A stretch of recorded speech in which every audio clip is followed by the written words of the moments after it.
So today we have a few things that we're going to do. Oh, let me turn this so you can see little old me better. I'm starting a little bit early today because I have quite a few things I still need to do. I'm still foiling, but big booty butts. We're probably going to solder some stuff today too.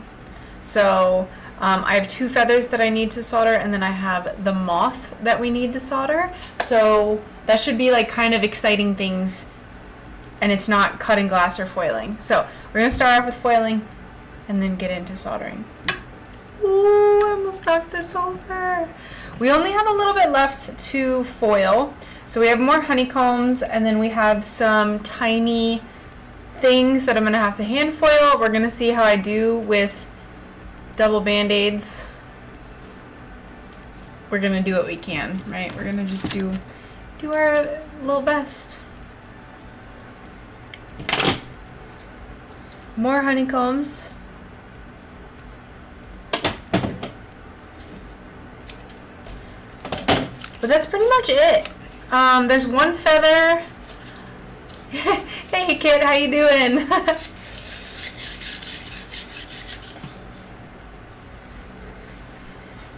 There's one feather I didn't get done. Hello!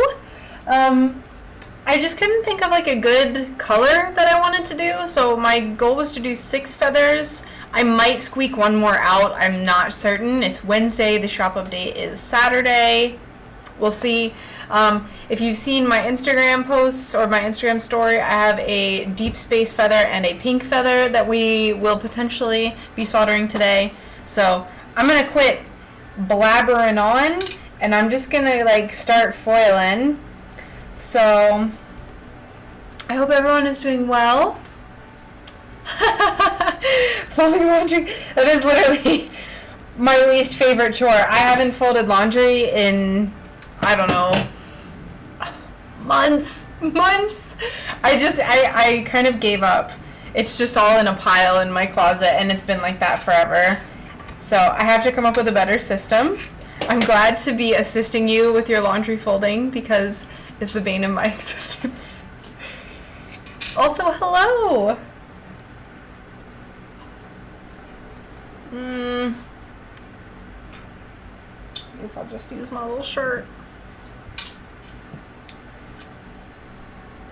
So yeah, I hope everyone's doing well. It's Wednesday. I've been doing nothing in particular other than working. Just been listening to podcasts and stuff, and just working a bunch.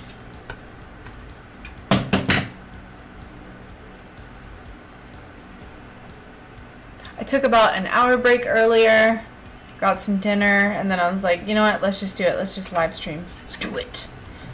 Do it.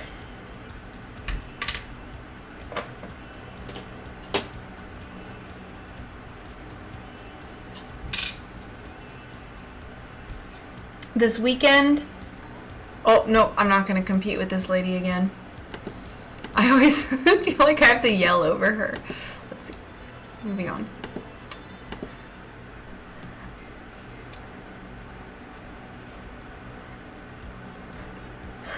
Okay, anyway, this weekend, like I said, I have my shop update, but we are also going on a really big biking day trip on Saturday, which is why I put my shop update for 9 a.m. Eastern time, which is so early for everyone to the west of me, but I'm excited, very excited. Also, hello Robin, how you doing?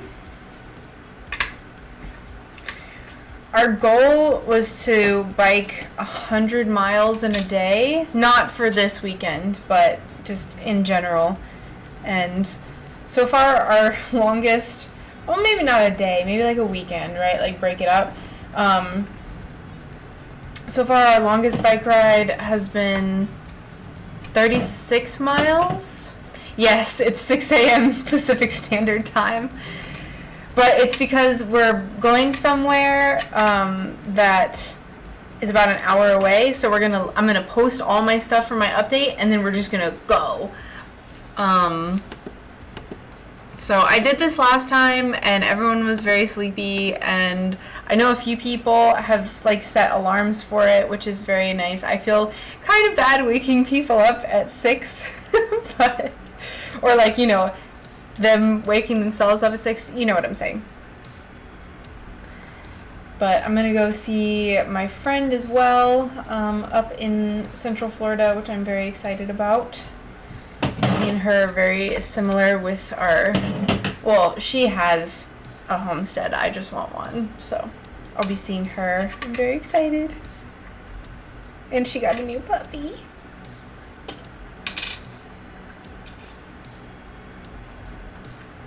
Does anyone have any exciting weekend plans? I will still be streaming probably every day up until my shop update. But I figure I can ask just in case I don't stream. Because like I said, I think I'm going to be soldering every day.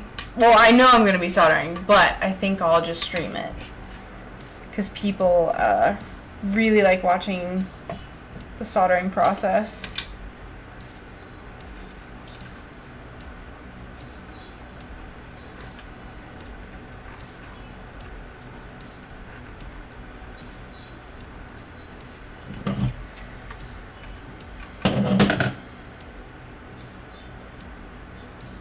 This is not ideal for me to be using my ring finger to push this, man. I swear. Alright, I'm gonna scoot a little closer. We're gonna push this like that. Okay, that's a little better.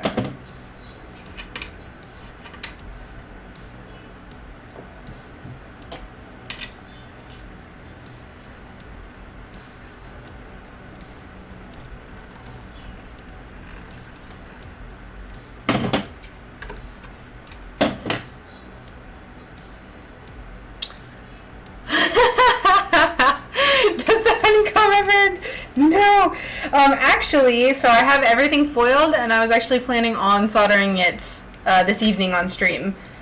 That, as well as the feathers that I posted them in my Discord and on my Instagram story. Hey, how's it going? How you doing, Neil?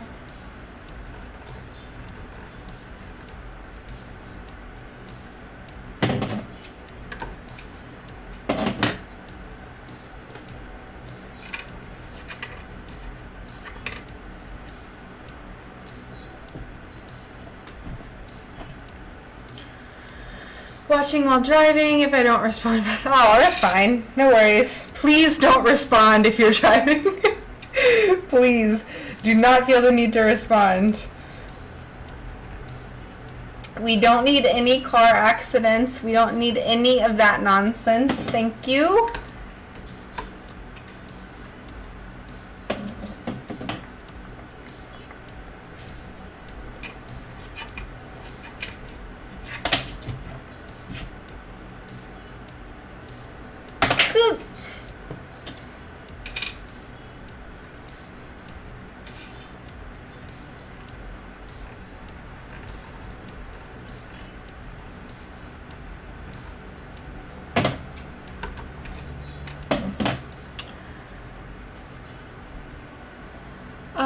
Well, I do the talks to text thing, so my words might not be verbatim.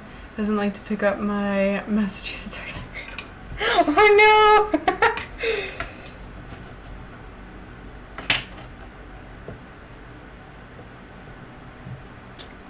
Look at that, we have to hand foil. I'm thinking that my next next upgrade for my workspace is going to be like a really, really bright light. I've been very frustrated with my webcam setup recently and everything, so I think that's the next thing we're going to do is get a really, really super bright light. It's going to make shooting YouTube videos easier and make everything easier. So I was looking into that today. I'm just like worried about it being bright enough. I want everyone to see every pore and scratch and scar on my hands. Look how pink my little fingertips are. Why?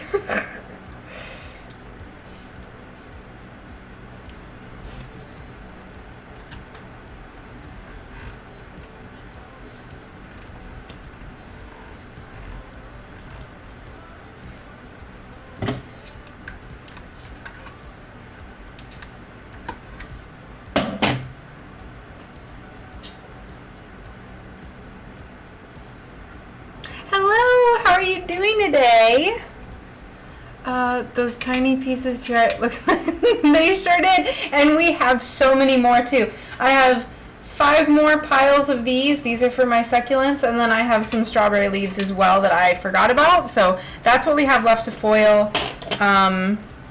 Yay! I want to get an autofocus and cameras for 2 different angles. See, the autofocus on my camera is infuriating. It does this thing where it just autofocuses over and over and over again. That's why at the beginnings of most of my streams, you'll hear me be like, oh, autofocus is on, hold on, let me turn it off, and then I have to go in and like mess with the settings. I've gotten better at remembering, but it might just be that like it's time to get a better streaming camera too. We'll see.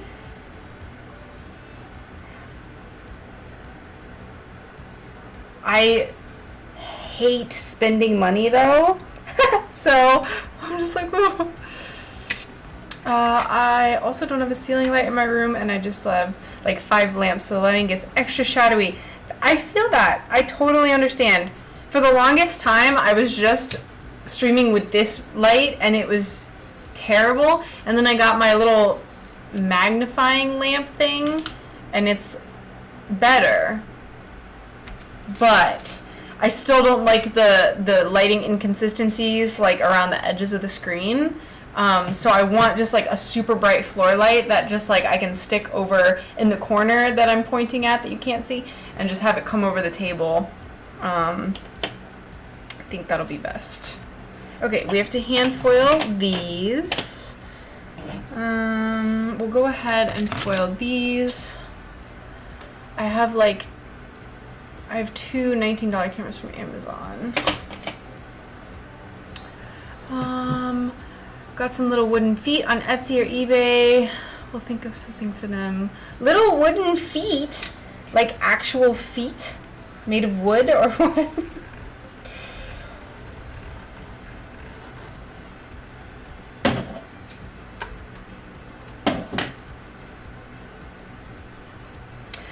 Kind of an exciting update too, non-related, but got me thinking, and I'll tell you how I connected these thoughts. Is we have recently learned that everything should be a go for us getting a loan for a home. Theoretically. So, the reason why I thought of that was because if our home loan is cheaper per month than our rent, which it will be, it would literally, there's no way that it could not be cheaper, then I could do more like kind of variety craft streams. And the reason why I thought of this is because there's a gnome that I have that my friend got me years and years ago that I want to repaint, and I would love to do that on stream. I don't know what made me think of that gnome after talking about feet, but I got there in my brain, so that's all that matters. Probably one of those $20 ones from Walmart with the adjustable arms, and then just pull one of those bright lights. Yeah, you know what? That's probably a good idea. I don't want to like all the cheapest ones on like Amazon were like $40. I feel like I could really thrift it. Oh, thrift stores! That too. I love thrifting. I love it.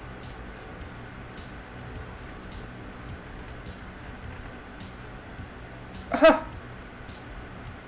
No. Rude.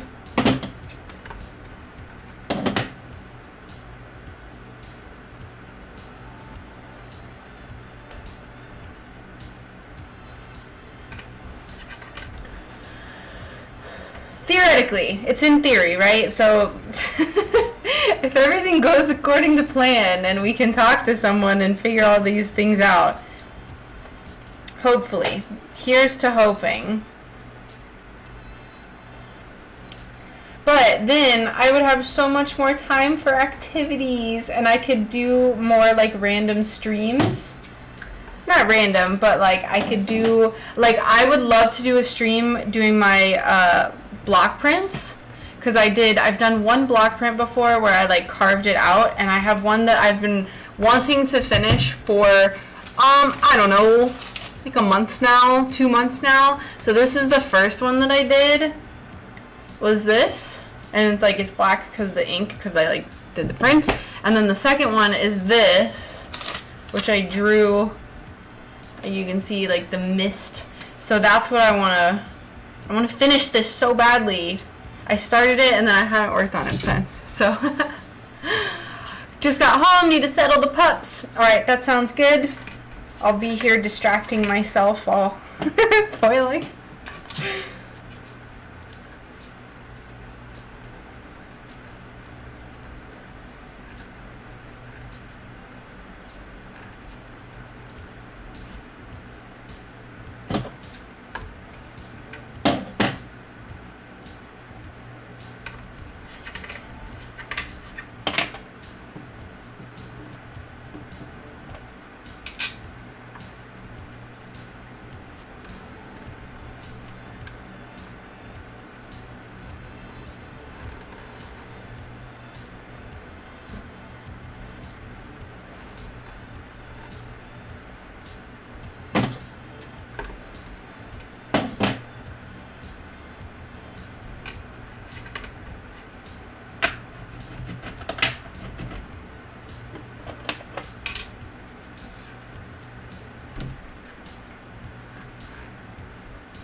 But alas, until we get our future land or home, we will just do stained glass streams. Does random mean you'll get up and start dancing? Not quite. Not quite. Potentially, and this has a steep price. The other day someone said that I should do a dance I was talking about, and I was like, haha, this much money. So I would need some hefty donations to start doing dances. Otherwise, you will just have to watch me sit here and cut up my fingers and carve out rubber in the future. Alright, here's this. We're going to get rid of this nonsense. We're going to bring this over, and we're gonna hand foil.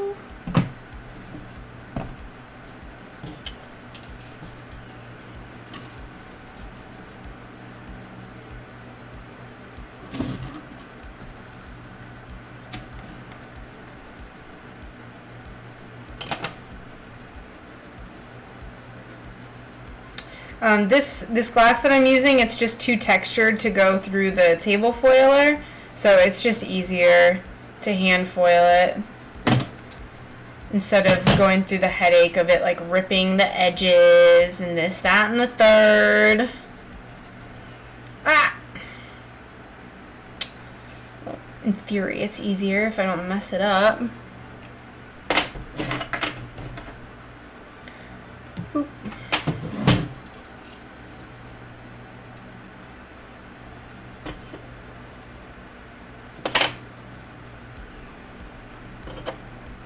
This is so hard to do without my main fingers, my dominant fingers.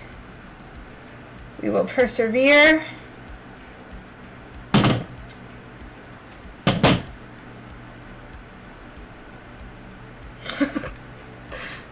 So dramatic, and for what? And for what? Now we still need to burnish these, but y'all know that I like burnishing as I go. Wait, that was for this one. Dang it. These are for that pile. Okay. Let's not get all messed up. I'm going to try to get through this foiling as quickly as possible while still maintaining an even foil. I'm kind of dreading these little tiny pieces. Foiling tiny pieces, I'll tell you what, they are just... Ugh. What am I done to my lollipop fingers? So I cut my middle finger this morning while I was grinding, and then I cut my pointer finger, and I don't know how, while I was foiling earlier. So I was foiling the last of the Monstera leaves. So it's okay. I'll keep them cocooned. Like I said, all we gotta do is keep them cocooned, and they'll be nice and healed in a few days. My lollipop fingers.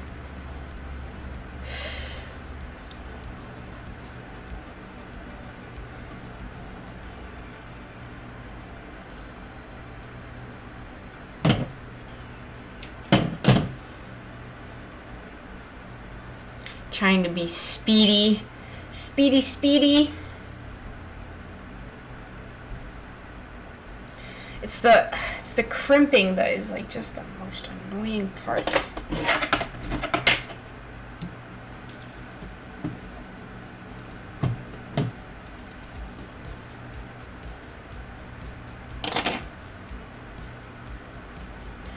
Yeah. I had some pesto chicken for din-dins. It was like the highlight of my day.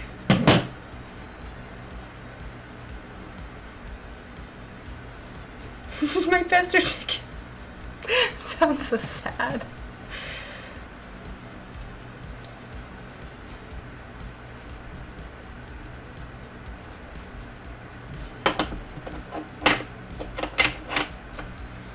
Alright, there's that.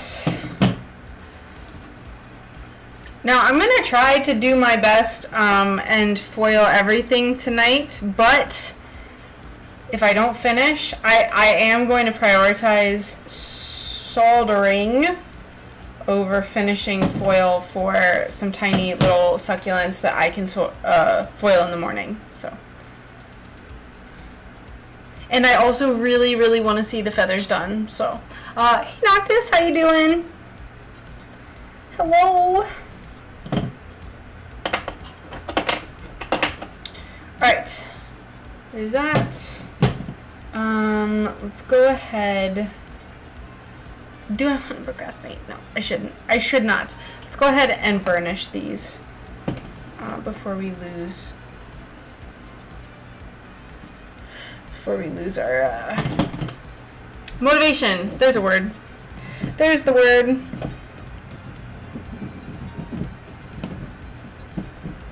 What are you up to, Noctis? How's your afternoon going?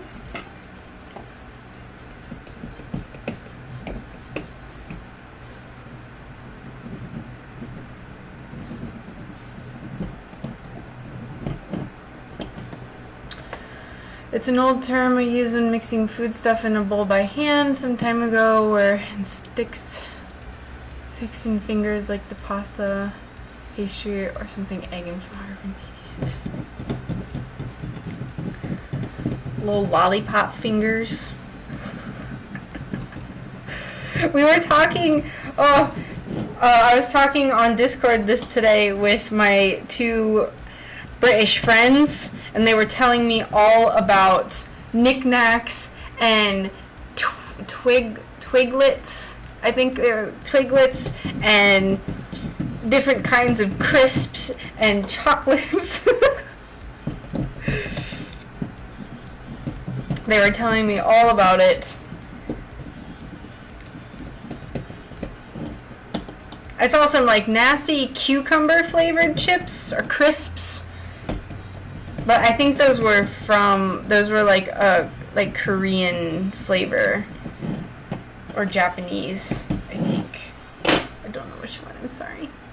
Cucumber flavored tater chips. What?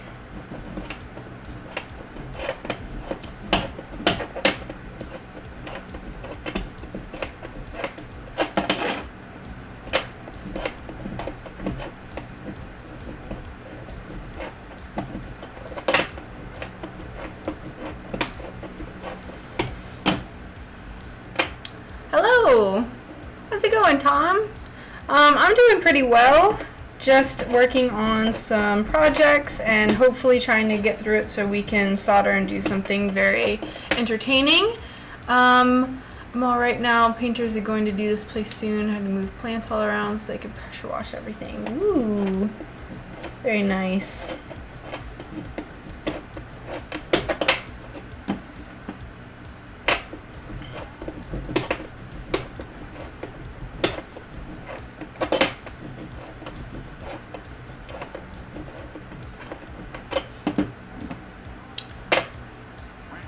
CJ said you show elbows for money.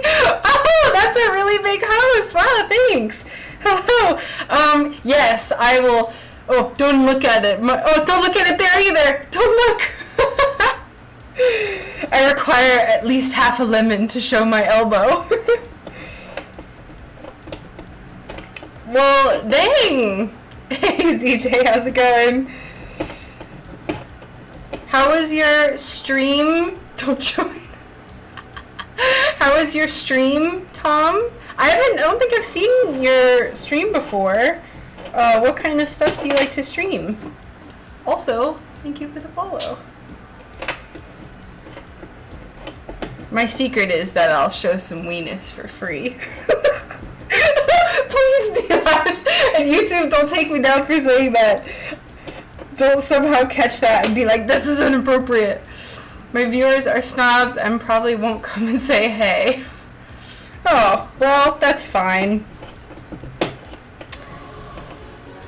Hey, thanks for the follow.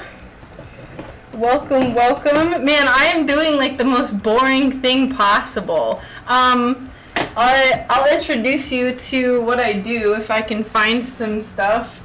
I'm a full-time stained glass artist, and I make stuff like this. Ooh, feathers, wow. I'm gonna be working on a moth and soldering a moth later tonight as well, once I get through this like kind of boring stuff. And I have some more feathers that are pretty cool in my opinion.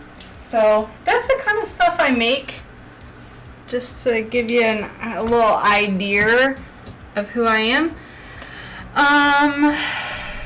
It's my stalker. I do not do anything with resin. I just do glass art. Yeah. So what I'm doing right now is I have this stuff that's copper foil tape. So it's copper on the outside and sticky on the inside.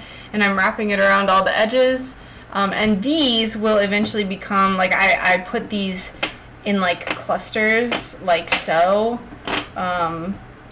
And solder them together. And they're just, like, little honeycomb things. Yeah. That pearly gold stuff is glass. Yeah, so all of these pieces that sound like money, it's all glass. All of it. Every last bit of it. Pearly gold stuff. So yeah, I have like different colors. This is like cream. I have some like really pretty other colors, but... Yep, that's it! So what I'm doing right now specifically is I've applied all of my foil to my edges, and I'm doing something called burnishing, where I get all the wrinkles out of the foil. That way when I go to solder it, the flux doesn't seep in there and make the foil lift and makes it, you know, crappy. So we're just getting all the wrinkles out. And how does glass get like that? What's a sun bear? Hello. So a sun bear is actually a real thing. I love bears. So, but the reason why my business is named Sun Bear Glasscraft is I live in Florida and it's super sunny. Wow, original. And then I love bears. So glass, manufacturers make glass in sheets like this. This is a pink sheet, so this was a little bit more expensive. It was $25 for a square foot versus like a cheaper one will be maybe $15. But big manufacturers just like melt all of this together, and they mix a bunch of chemicals to make the different colors. And no, I just like bears. There's no no Owen Benjamin related. It was just kind of a coincidental thing. Like bears, like the animals, like just bears. Nothing to do with Owen Benjamin. I started streaming on DLive. I've had my business name I've been doing this full time for a year now, and I came to DLive, and then I was like, oh no. Nothing against any Owen Benjamin fans or Owen Benjamin, whatever. Everyone's like, oh, we know that she's not an Owen Benjamin. We'll follow her. Also, thank you for the follow and for the donations. Yeah, and then I was like, oh wow, like they're bears. And so that's like a question I get asked every single time, and I'm just like, no, I just like the animal. Hilarious. There's a person in a game I play in my group called Grumpy Bear, and I asked him the same thing. Yeah, I just like, there's a few Discords that I've had to change my username in, because I'm just called, like, I'm just Sun Bear everywhere now. So I've changed it to Sunny, just to, like, make that conversation not be a thing anymore. Like I said, I don't care what people think or their beliefs that they have or whatever. I don't follow him, so yeah.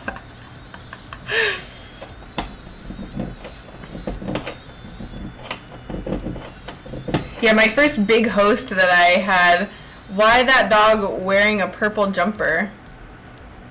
A dog? What do you mean? Oh, the following Chihuahua. Because Chihuahuas get cold. When they get cold and they need sweaters.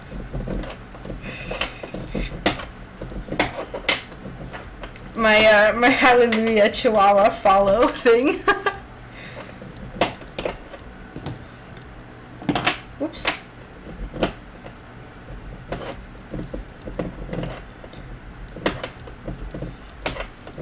I like a lot of the bears too. They're really nice. They all like love my channel too because I'm named Bear, but they're always really nice, so I like it. They get cold when people rip them from their home. Can confirm, my dog, so like I said, I live in Florida, and it's obviously very hot here, and I have 2 Chihuahuas. They're well trained, by the way. They're not bad. And it'll be 95 degrees in Celsius. I think that's like 32 outside, and my dog, it will just sit directly in the sun out in the middle of the yard. You know what? My connection is terrible. I don't know what's going on. I feel like it's always the app, ZJ. Always. It might be my internet, but I feel like we're good right now. I know bears and a lot of good people, but they believe Earth is flat and space is not real. Yeah, I can't really get behind that, you know, but to each their own. You know, I think that it's beautiful that people are allowed to believe what they want and talk about it and all that good stuff. Do I agree? No, not really. But as long as you're a nice person, we're good. We are good to go. Mr. Deadman, thank you for the follow.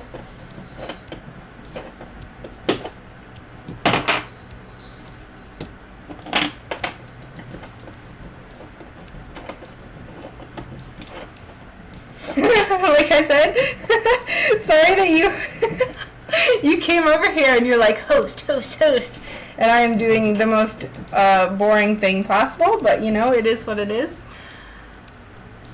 Yes, thank you for the lemon. I am an independent artist. I've been self-employed for almost a year now. June 6th is my, I remembered it, Noctis, I remembered. June 6th is my 1-year anniversary of Sticking it to the man. ZJ forced me to host. Well, thank you, ZJ, for your assertion. What would a set of 2,000 poker chips cost? Like, to use these as poker chips? And you would need 2,000 of them?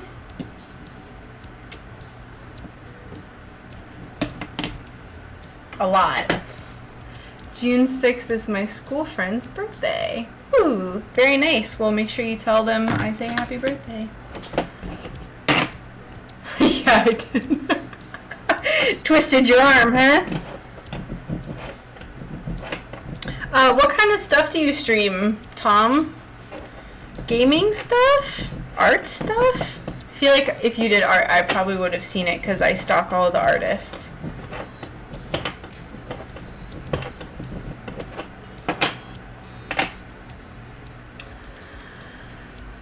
Glass alone is a small fortune, you're correct. So here, let's do some quick math. So I can get 30 honeycombs from one sheet of glass, which comes out to about 17 cents of just glass per honeycomb. So 17 cents times 2,000 is $340 in just glass.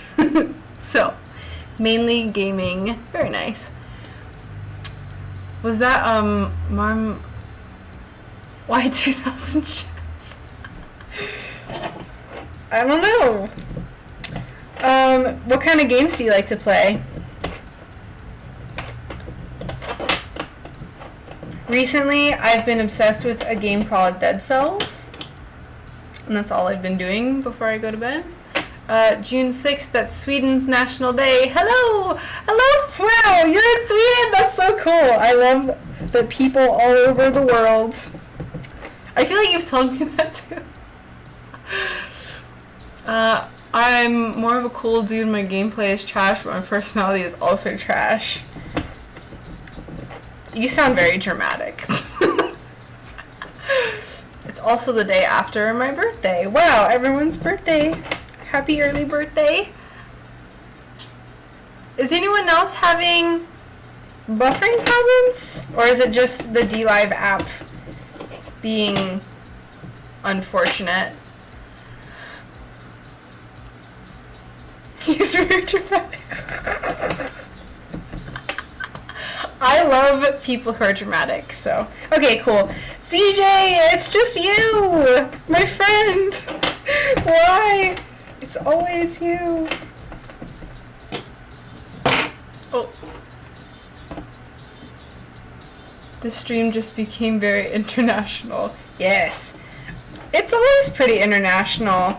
I had someone from, well, Neil is in the UK, extremely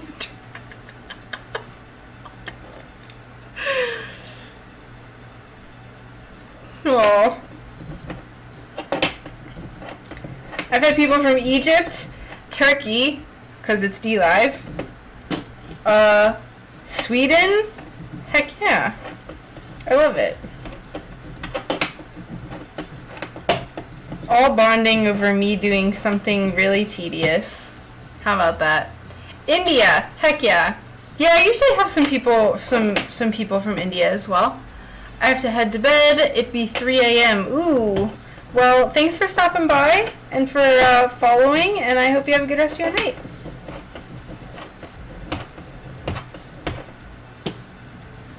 Representation from Wales, Sweden, US, Germany, and India in here right now. Heck yeah.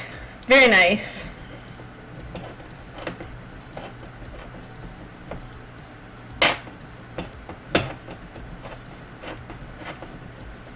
Now, my crowning achievement would be if someone in Antarctica was, like, watching my stream. That would be so weird.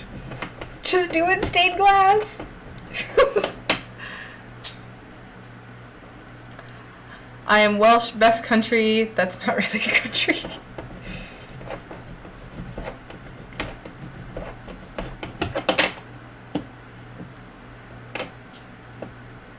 Oh, that's a cute... Oh, Antarctica.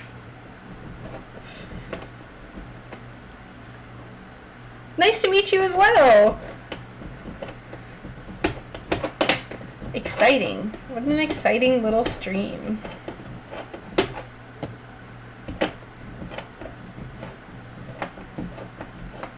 I think I am going to procrastinate on foiling the rest of these little petals.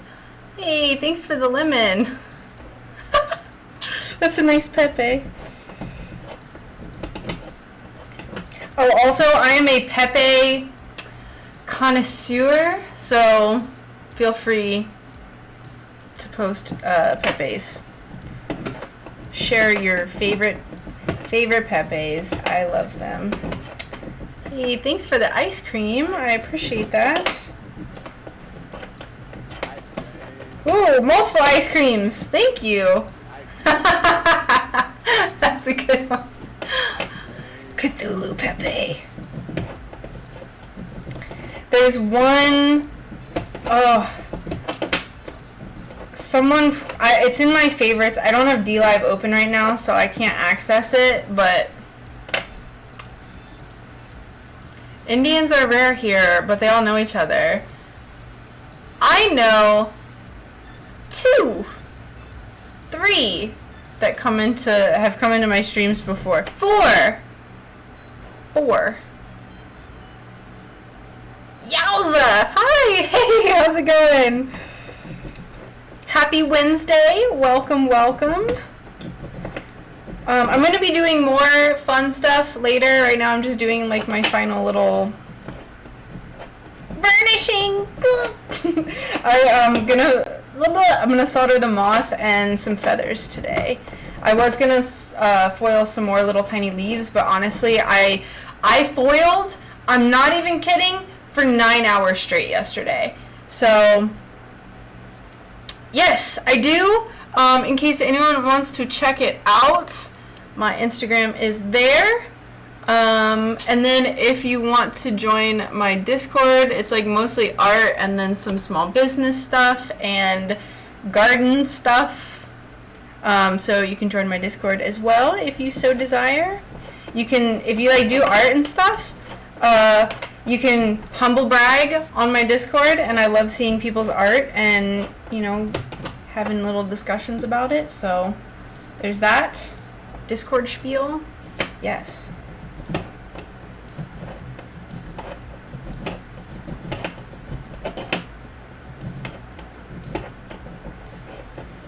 Right now what I'm doing and everything I've been doing is prepping for my upcoming shop update, which I do one every few months. It's this Saturday, so I'm just kind of doing the finishing touches. What fun stuff twister? Conkers or tiddlywinks? What? I don't do any large windows. I actually do have a commission that's kind of in the works right now. We're like working out the details. That's going to be a window like such. And then I'm also going to be doing a window sometime, I think, in late summer for my boyfriend's family, like his aunt or uncle. I don't know what she is to him.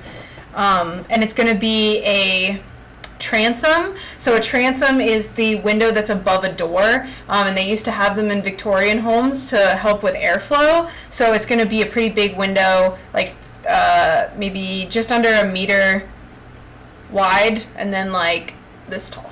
So food important, yes.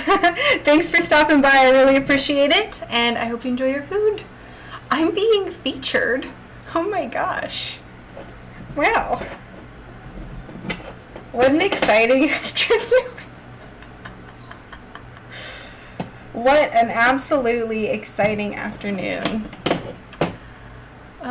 There wasn't much stained glass content on YouTube for a while there, and I've been itching to give it a try. Your video, oh, thank you. I'm so glad you like them. It really felt like there was like nothing when I first started. I was scraping at the bottom of the barrel, just like trying to get a little bit, and there's a lot now, which is really cool. Really, really cool. I was trying to keep with the schedule of a video a week, but I do everything for my business. I do all of my social media posts. I obviously do all of the glass work and everything like that. So videos have been coming more slowly than I hoped, usually about once a month. But I also have a Patreon, so that's in the works too. And I hope to get some more exclusive content on there. I have like a Patreon exclusive monthly sting suncatcher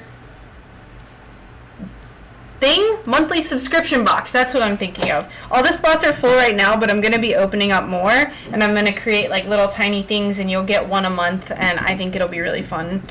So yeah. Oh, thank you. I really appreciate that. I am so glad that people like my videos. I had no idea what I was doing either when I first started.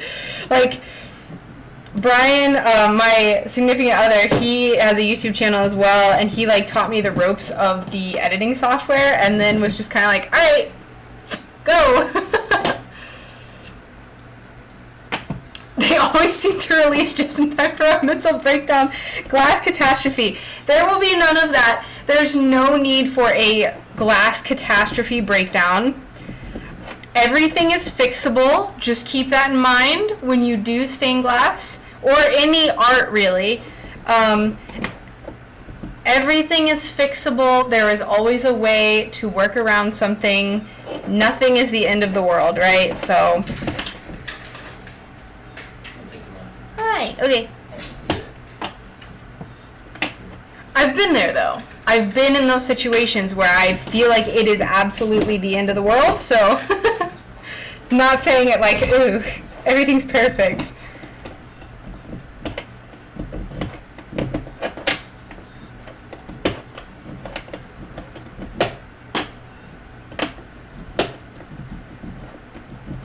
My next video,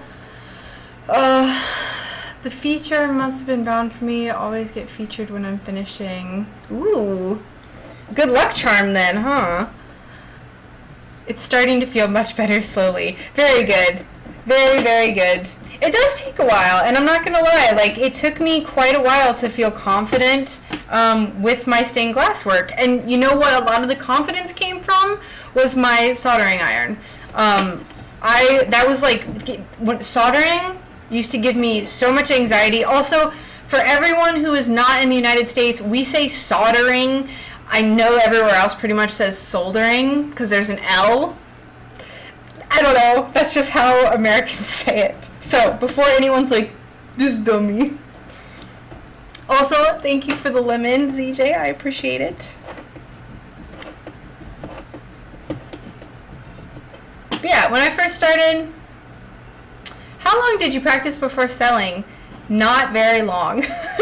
I know that if I looked back on my old work and my old things that I sent out, I would be cringing. I started doing glass work in, I'm going to go ahead and say July of 2019. I technically started in May, but I didn't get serious about it until like July, August.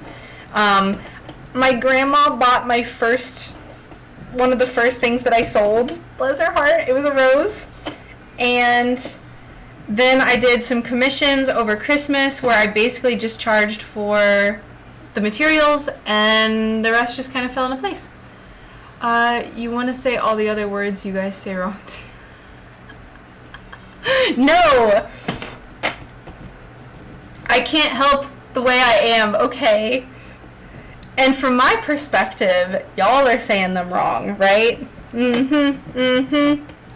I don't actually feel that way. I just find it very interesting. I won't get into this conversation because all of my friends from the UK know that I'll just talk nonstop about like, oh, we call it sidewalks. Oh, we call it pavement.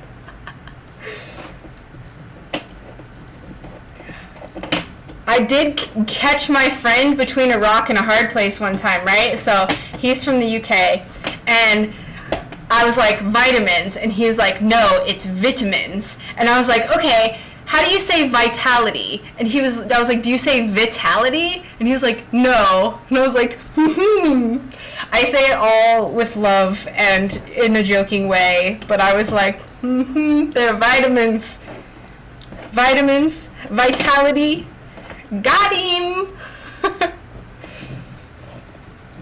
But what's the difference between a cookie and a biscuit? If anyone is going to start, practice a little first, but build definitely practice. I was very gung-ho about like selling stuff. So it's hard to say. You know, I didn't charge very much in the beginning, which I definitely shouldn't have because my quality was not very good, not very high. Versus now, I feel like my soldering is very high quality, and the care and detail and attention to detail that I put into everything has increased my prices. So, like, you say adult, like adult, but say adultery, like adultery. Adultery? Adult. Adult. Adultery. Hey, what can I say? I got called out. It is what it is, you know? That was pretty interesting. Hi. Hi. Oh. Oh. My Band-Aids. I will say, the last thing I will say about it is I definitely prefer the word rubbish over trash. Do you want to say hello to the stream, or do you just want to lurk there and be creepy? You're in the middle of talking. Okay.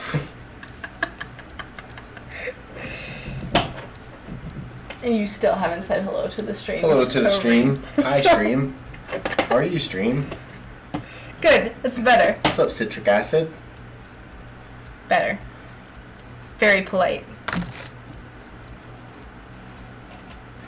Snoopy. Hey, mate, Snoopy. No, rubbish. Rubbish is a trash word. Is this the techno? I like rubbish. Rubbish. Trash. Trash. Techno Viking didn't he have a he was like braided, wasn't he? Techno Viking was my favorite thing from the mid 2000s. Yeah, he's so angry looking. I loved it. That's rubbish, mate. I'm sorry, you what? You what? You have a license for that opinion.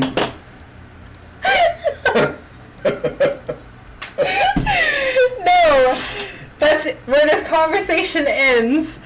What's his channel? Yeah, I heard that. He tried to sell him. So he is Bull Strength on YouTube. He was on D-Live as well, but he kind of stopped streaming on D-Live.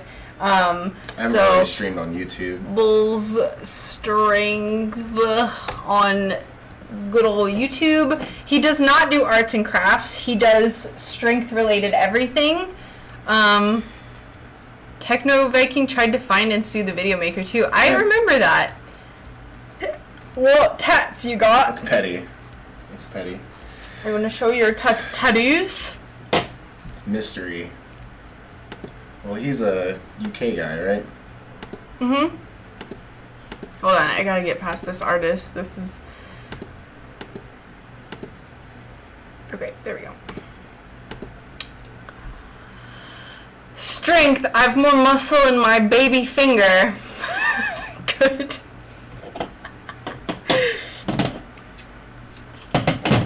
That's pretty strong. You've got a pretty... Not JK, I'm pathetic. Tom was sent by ZJ and he hosted me. What's a push-up? What do you call them? Press-ups? Press up? Press-up? Oh. I was gonna say excuse me and you weren't even behind me. What is a push-up? Something you shouldn't do if you sit around all day and do nothing. Alright, I'm gonna do a little bit of a scenery change thing. Ooh, I have to foil this. Hold on, let's foil this, because this is part of the feather we're gonna be soldering. Are you doing a feather? Streams on YouTube. Like, yes and no. Here and there. Like, it's every once in a while. It's been a while since I've uploaded or streamed. I'm in the middle of editing something right now. Basically, I'm doing a book review, so it took me a little while to get through the book, so now I'm doing a review of it. But I should have some live stream stuff pretty soon. He'll be announcing it when he does. Alright? Before, like a little bit before he does. Yes. Yep. In the Discord. Yes, I'm so excited for the black feather.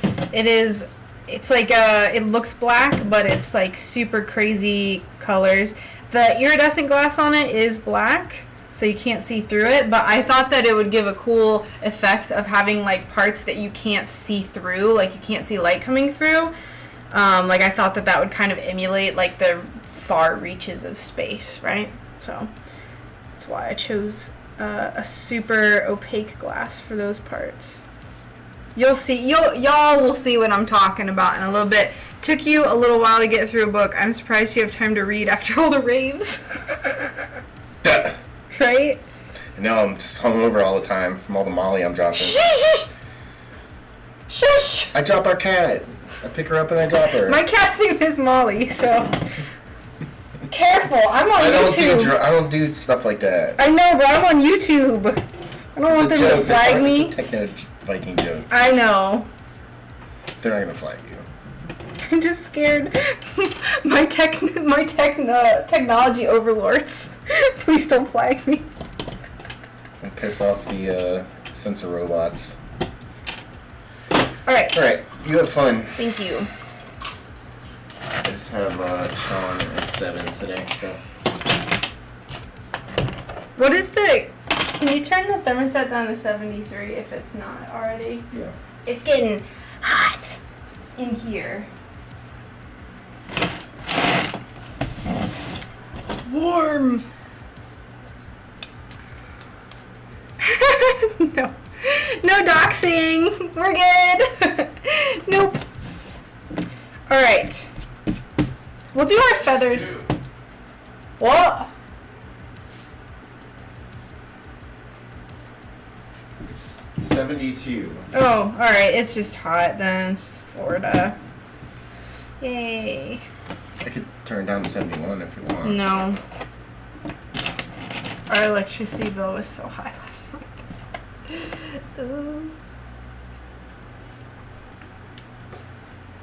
He actually can. Alright, we're just gonna build our little feathers here. We're gonna just move on from the beating people up conversation. We will have this is a non-violent art stream. One time during stream, Google auto-filled my address. That is awful. Truly horrendous. Okay, let's do that. We have this piece.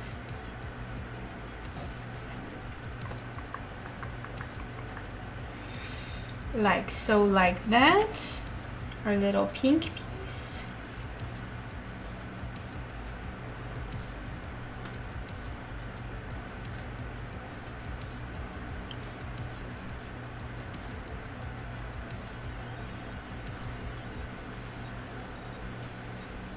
Alright, there's one. And two. The fun part about these, so the deep space feather, I painted like a little shooting star on one of the pieces.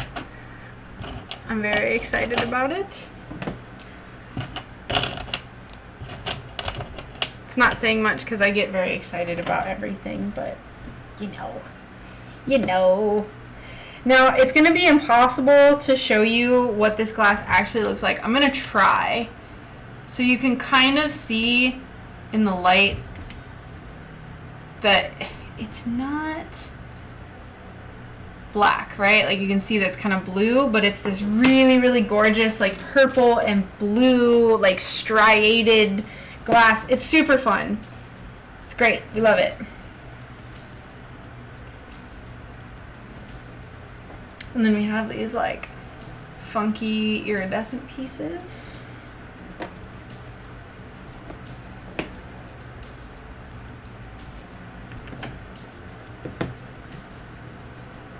I'm really excited about this. This one took me a month of just like not knowing what to do to figure this out, but we did it. We did it!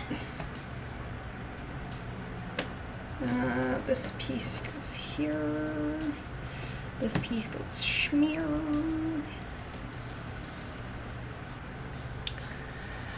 The feathers are for my shop, so these are all for the upcoming shop updates. Also, thank you, Six Side. I appreciate it. Let's see. This goes here. Here.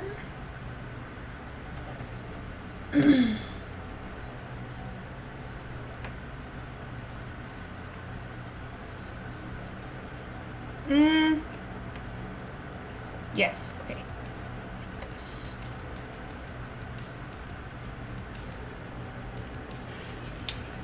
Alright. Next, we need to set up our iron. We need our... I weld them. I use a soldering iron here. This is not on. I didn't plug it in, so we will in a moment though. Oh no! My pieces are getting messed up.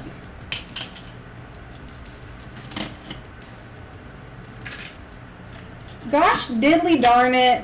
What in the heck? What? Where does this go? Which one is this? This is here? Oh, okay, never mind. Less of a deal than I thought it was. Move that there. These are I'm moving the pieces that I theoretically should have foiled this afternoon. We'll put them over here. We call that Lotin. I know that that's probably less cool, very Americanized way of saying that, so I'm sorry. Sorry.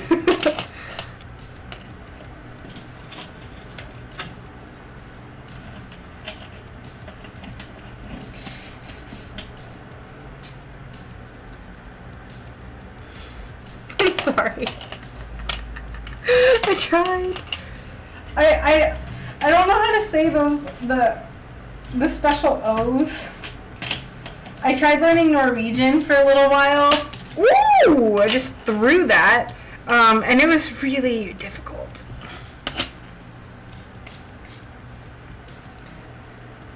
The pink feather is nearly done. The sickness is spreading. All right.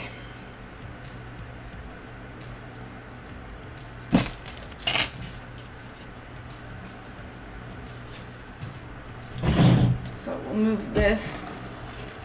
This is my smoke absorber, which has to go over here, so it does create like a kind of loud, vacuumy whirring noise. So just be aware of that. I don't think it's too loud, but it does kind of just create like a steady white noise that after a while you won't even notice it, I promise. You'll just be tortured and then get used to it. You'll get Stockholm Syndrome from my stream, so it'll be great. Thank you.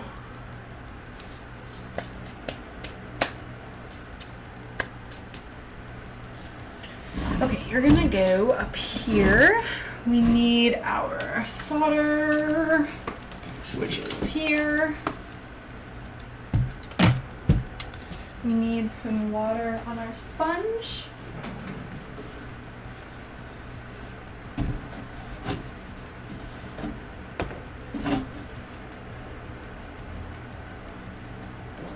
Great. Sponge, carpet, whatever.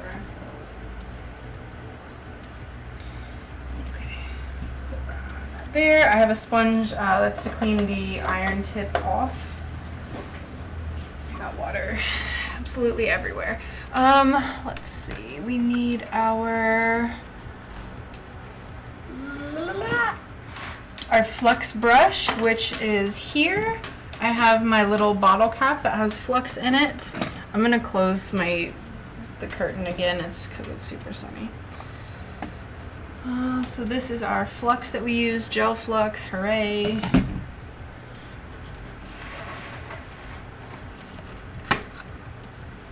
I think that's all I needed.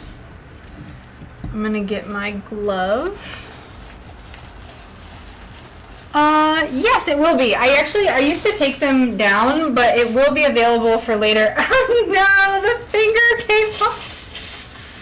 Yeah, I'll leave it up on my YouTube, so you'll be able to watch it later if you so desire. Oh my Lord, have mercy. Just give me a dang glove. Here we go. Goodness golly. It is a just chaotic mess over here on this side of the desk. I'm glad y'all can't see this because it is just vile. Move these onto this desk over here. And plug in our iron. And we'll be good to go.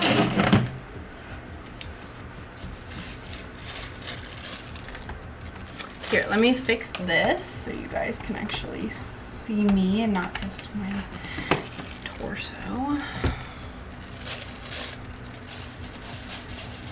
Alright, our iron is heating up. I just have these gloves that I like to wear underneath this like Dex Fit glove. The liquid used to splash on my face. Oh no, that's not good.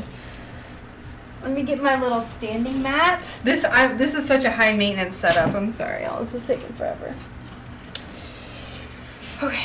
I like to wear this glove whenever I'm handling the solder because this is 40% lead, 60% tin. So I know I've had other stained glass artists tell me, like, don't worry, you don't have to wear any gloves. But I feel like I just want to, just in case. On YouTube, I'd make sure to like the video just in case it does disappear. Well, it should show up on my page. But yes, definitely like it because that helps bump me in the algorithm. So, how do artists decide to price their handmade items? It really depends. You have to factor in the time that it takes and how much you think is fair for you to be paid hourly. Everyone's hourly pay is going to vary. I live in a more expensive area and I have to make more money, so mine is a little bit more expensive than, say, someone who might live somewhere where the cost of living is lower. I got water on this, so hold on, y'all. And then you have to factor in the price for materials. So stained glass is going to just inherently be a more expensive thing for the consumer to purchase because there's so much more cost that goes into the materials as well as the time. So, yeah, it just kind of depends. So time, materials, that sort of thing. I hope that was a good enough explanation.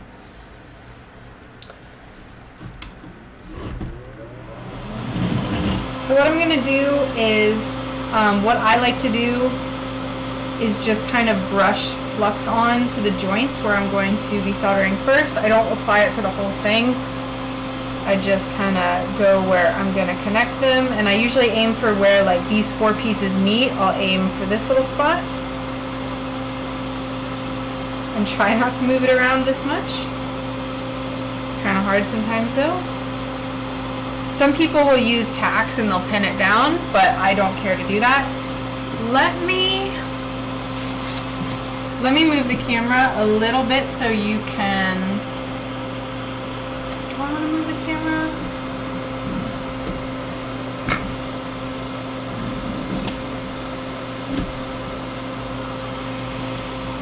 Let me know if you guys want a closer view.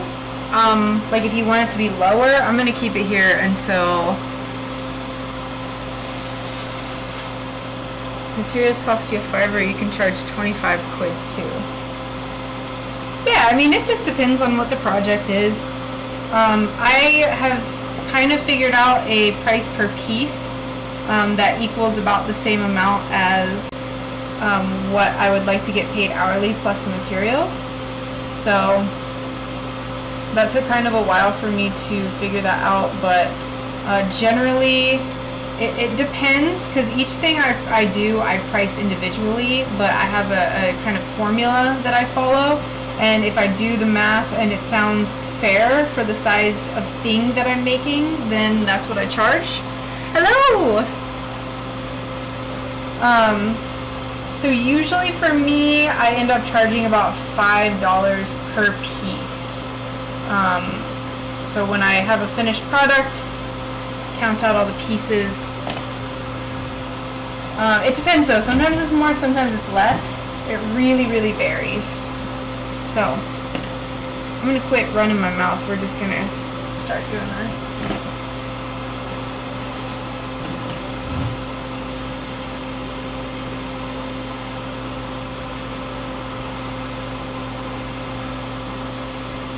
Okay, great. I just want to make sure. Y'all can see it.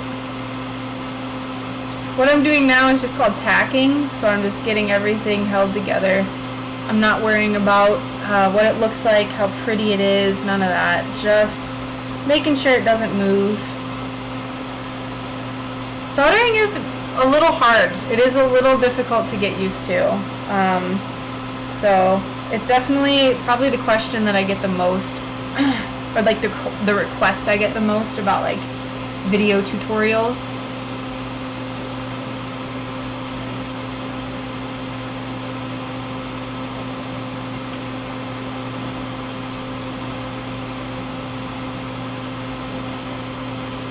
Now I'm going to be leaving this, the pink feather silver, but I'm going to do the black feather. I'm going to use what's called a patina, and once I'm done soldering it and clean it up, I'm going to change the silver color to black. Hello! How you doing, Kara? We're soldering feathers.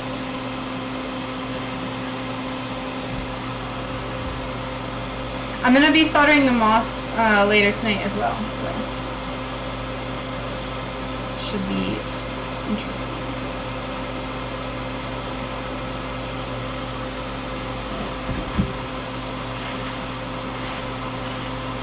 This song is so intense for no reason. Do you use templates for the pieces? So I do. I draw everything now myself, and I've been doing that for a little while. In the beginning, I was using like other people's stuff and just like random things that I would find online to practice, but I draw all my own things now. So I use a program called Clip Studio Paint to draw everything up, and then I resize it with another program specifically for like stained glass and other craft resizing. And then I print it out and I cut out the pattern with cardstock, or I print it on cardstock and then cut it out. And then that's what I use to trace on my glass.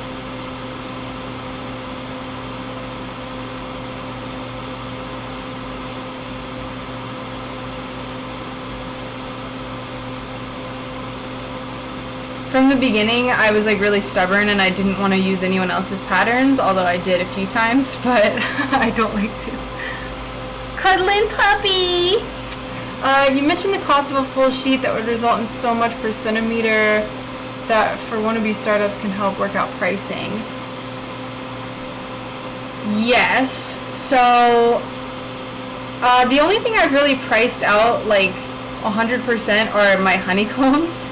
So I know that for a 12 by 12 sheet of glass, I can get about 30 honeycombs, which costs me 17 cents per honeycomb.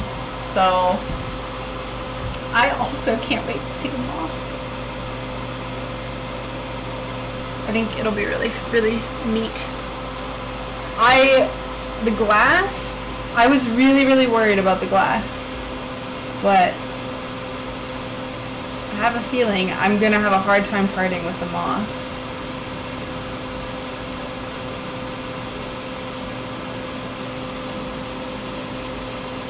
I might have to switch to some different music, like some royalty-free progressive metal. help me focus. I still have a hard time getting the bubble. It wants to bleed through to the back. I'll let the glass. Yes. So if you are really hyper focused on one area, that can cause the glass to heat up, and then that will cause a lot of the bleed throughs or melt through, whatever you want to call it. Like I think I told you, I have a theory, or it might have been someone else, I can't recall. I have a theory that certain colors of glass are like cause you to have more bleed throughs.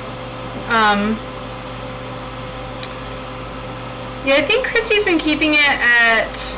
It might be better for you to work with it if you have. I'm so bad at remembering things. It might be better for you to work at 360 just while you're getting used to it, and then turn it up to 410. But you might just be working a little bit too slowly as well. And not like that's like, you know, a bad thing, but it's just if you're really if you're moving really slowly, then that can cause the glass to heat up a lot and the foil to heat up a lot and then melt through.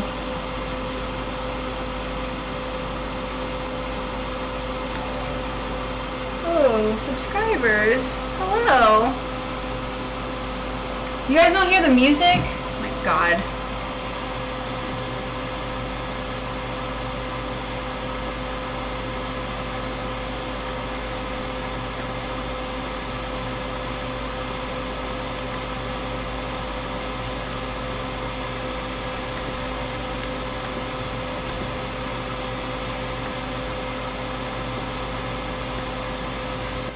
Okay, let me know if that's better.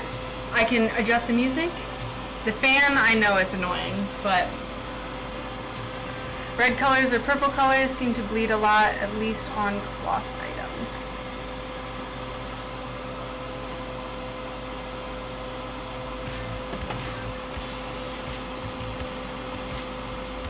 So I don't know, but when I say bleed through, I mean with, soldering,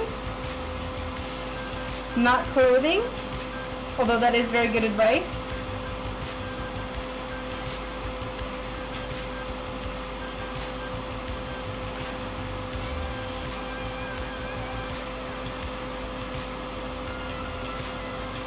No, it should be heard everywhere, but it might be too quiet.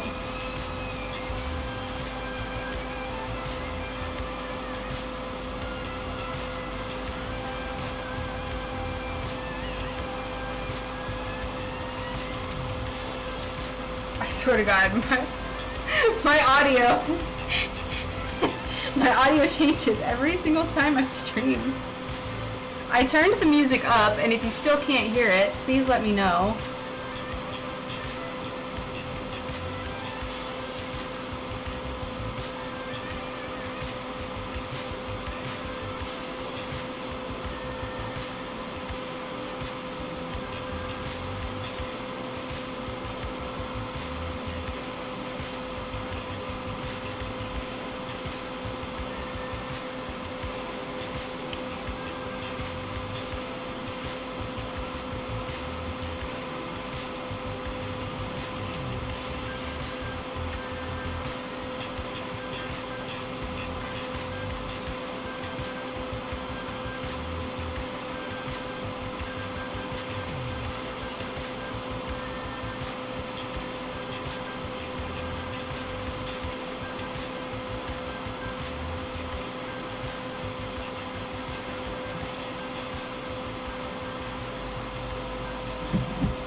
See, I'm using like free music though, so for me it's like a sonic boom.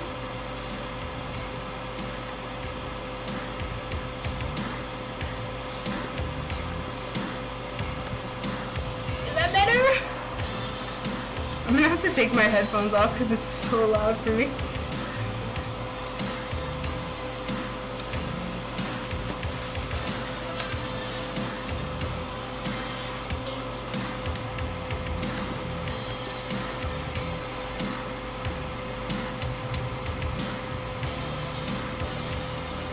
Let's see, I'm gonna change it to, so we're gonna change to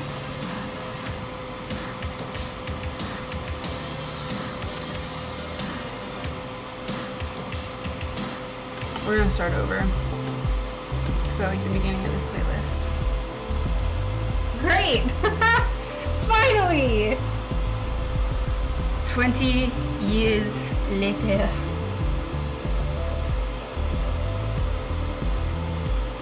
Ooh, I'm gonna give myself a sneak peek. It does. I found some good stuff on Spotify actually though. Ooh, I love this feather!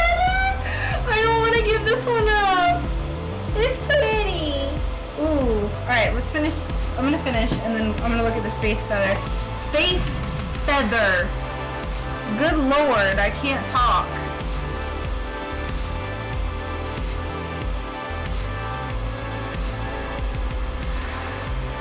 Yeah, I just looked up royalty-free music on like playlists on Spotify. There's actually some really good metal. I think you heard the other day I was listening to some like progressive metal. I don't know how many people are into metal, but I personally, it's like my genre of choice.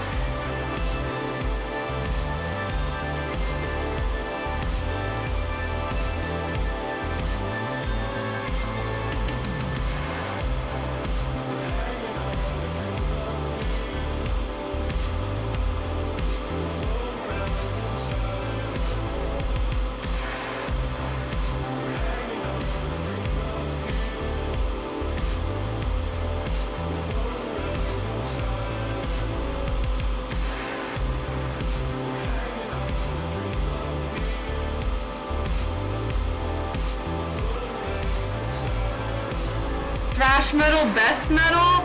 Eh. I'll have to kindly, respectfully disagree. I like some thrash, but thrash, I don't know about best metal.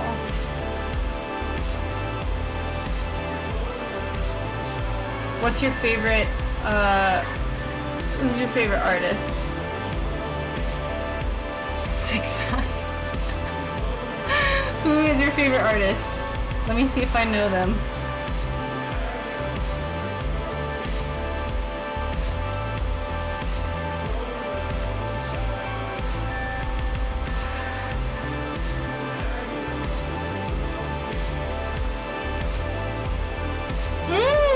Okay, I do like them. I'm not super familiar with them, but when they come up on Spotify, I really like them. Give me more bands. What else do you like? Let's talk metal. Let's talk metal. I've been listening to DMCA video game music. Ooh, I do like some like calming video game music though. I did a few streams where I listened to like some like Zelda music and like Breath of the Wild's like background stuff. Very relaxing. Almost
find kind of where it balances out and where it looks good hanging. And sometimes it's hard. You don't always know where it's going to hang best.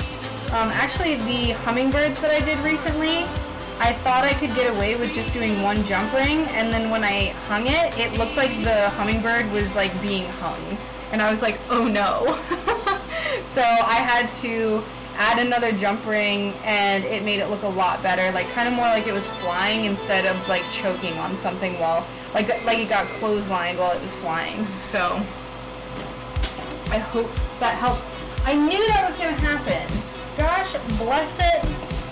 Just knocking over all this glass. I don't know where that piece went. Dang it.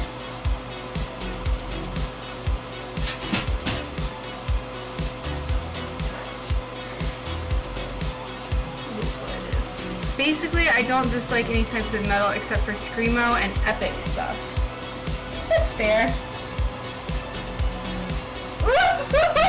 The deep space feather! There's no way it's gonna come up on camera. So the deep space feather is like really cosmic looking. It has a lot of like blues and wispy kind of purples. It looks black, but it's like completely see-through. Almost. Yes! Sabaton! Another Sabaton fan! Yes! I love Sabaton. I haven't listened to them in a while, but Sabaton, oh, I saw them live and they were pretty good. This is back in 2016. I'm sorry if I screamed really loudly, but no one knows who Sabaton is. That's good. Good stuff. Anyway, very nice. Welcome back, Neil. We are making some progress on our feathers. I'm just being as excitable as always. Warsaw, City of War. If that's from their new album, I'm the worst and I don't know it. I stopped listening to them. Anything that was released after 2016, I don't know it. Or 2015, I should say. My favorite album is probably Carolus Rex.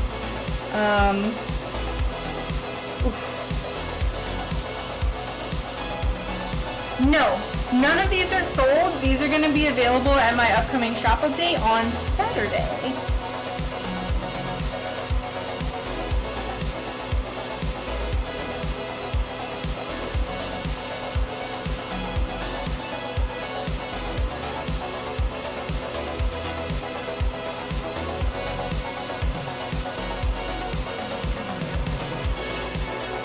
From Coat of Arms 2010 Uprising. Aw, man. Is that their older stuff? Damn. I've like mostly listened to, like, there's like 2 albums that I've really gotten into. And I know some of their stuff that has like Screaming Eagle, whatever that album is.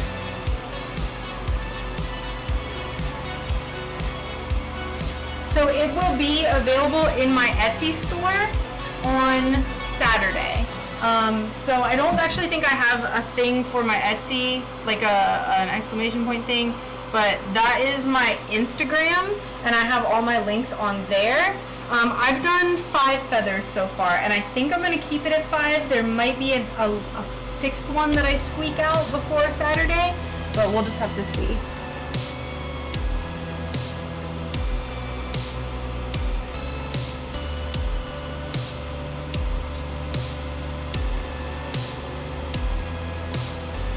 Like I said, this one's gonna have black patina, which I think will look super cool.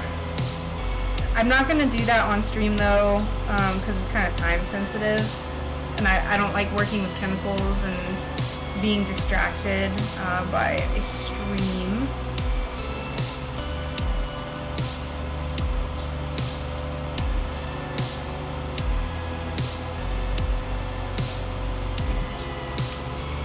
Oh, thank you, Doc. Thank you. I appreciate that. Yes, so everything will be available in my Etsy. All of my little strawberries and honeycomb things, everything you've seen me making over the last like 2 months, that will be available. I am so blown away by this feather. It's super subtle. I'm gonna see if I can show you what this looks like. Yes, so it's really early, 9 a.m. Eastern time. I know for the rest of the world that is ridiculously early, but I'm going on a biking trip that day, and I'm gonna go see my friend. So, alright, so I'm gonna see if you can see this. I have to hold it by this because it's really hot. Ah, it's still hot. Oh, it's hot.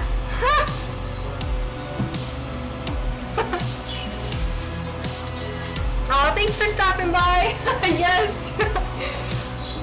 Good to know that you are also a fellow Sabaton fan, and I hope your glass work goes well. Oh, I definitely will. Thanks, Doc. So this is our deep space feather. You can see like this piece right here with the painting on it. It's like a really cool blue, and then this is like kind of blues and purples. And then even though this piece right here is completely opaque, the iridescence makes it feel like you're looking through it, and I'm really, really in love with this. It's hot.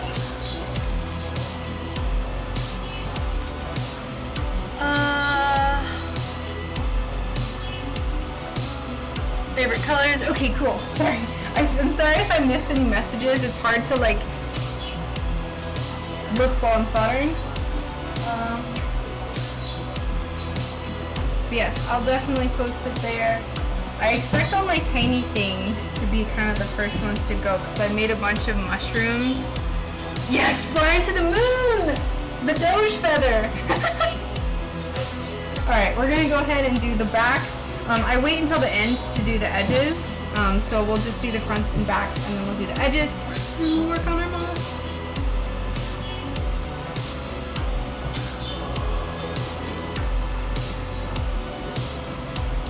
Hey, thanks for the follow. Welcome. Yes, so this is, like I said, this is my deep space feather, and it has like the shooting star on it.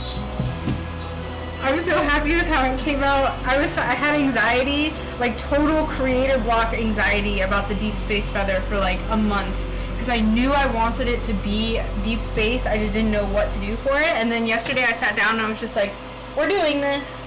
And we did it. All right, onwards. Let's do the backs.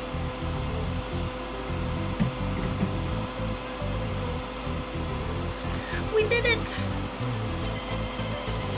I like to have like a separate piece, so a lot of times I'll do this. I didn't do this earlier, but I'm gonna do it now.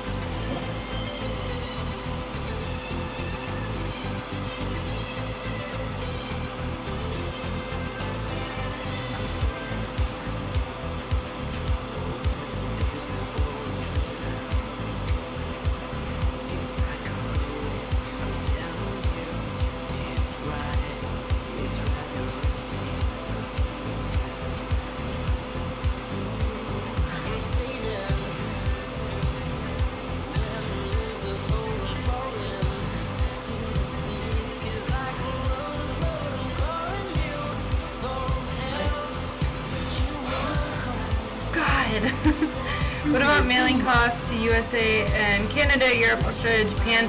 So for right now, I do special orders to Europe, and then I do offer shipping to Canada as well.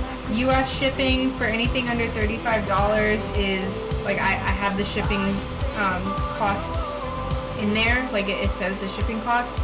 Anything over $35 has free shipping.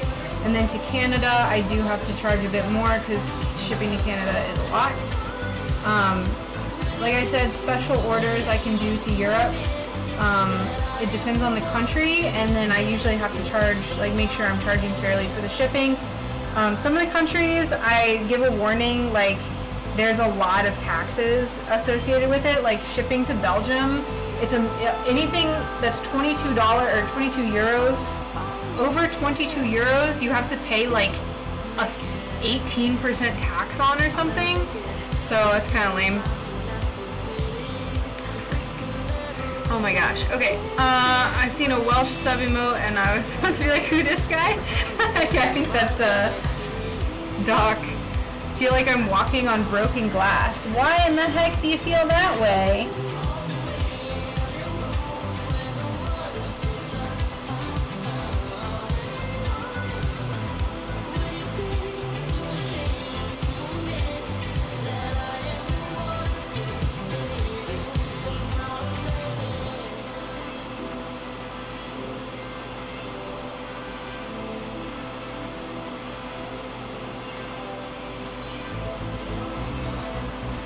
Oh, okay.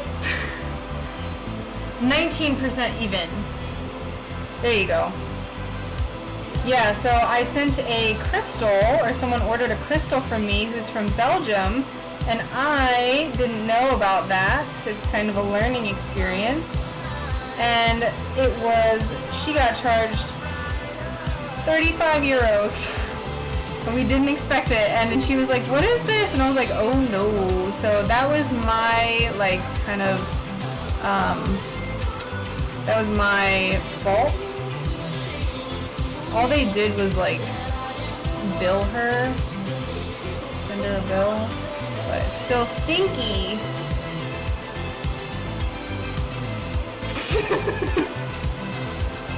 John Jones and Tom Jones. Oh. Ever had anything broken? I have not. I have sold, I think, almost 550 things in the last year, and I have, knock on wood, had nothing happen to those items. And for my smaller stained glass, I ship in bubble mailers. So I am a magician. I know how to package things really well.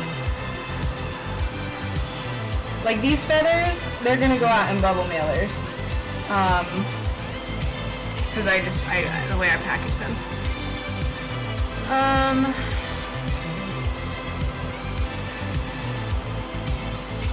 I got them now. What is happening?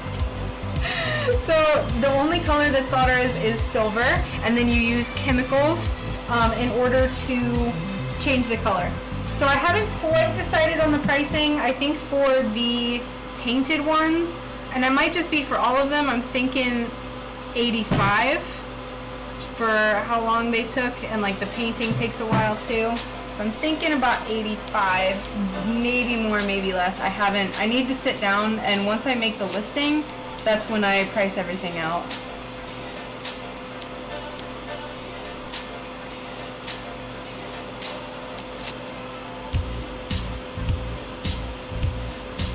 Love to see how you package them.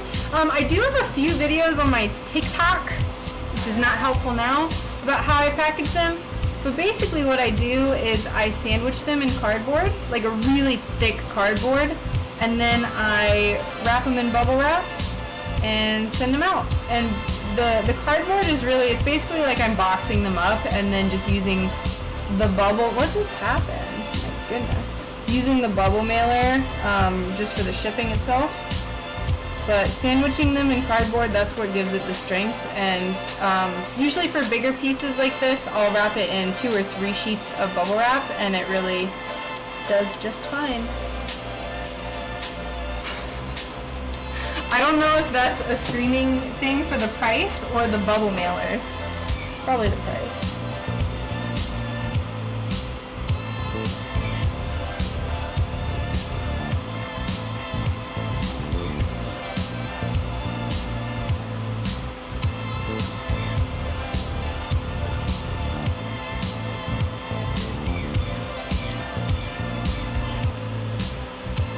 Mail lady waffle.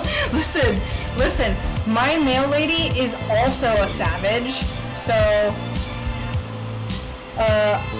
I totally understand that, but I've never had anything bad happen. Like I said, knock on wood, I hope I didn't just jinx myself, but I've had returns, I've had just, there was one day I dropped off some stuff at the post office, and it was a bunch of little things, so I'm not as worried about little things breaking, but this dude literally is just taking them and just throwing them. I was like, oh feet away. I was just like, what are you doing?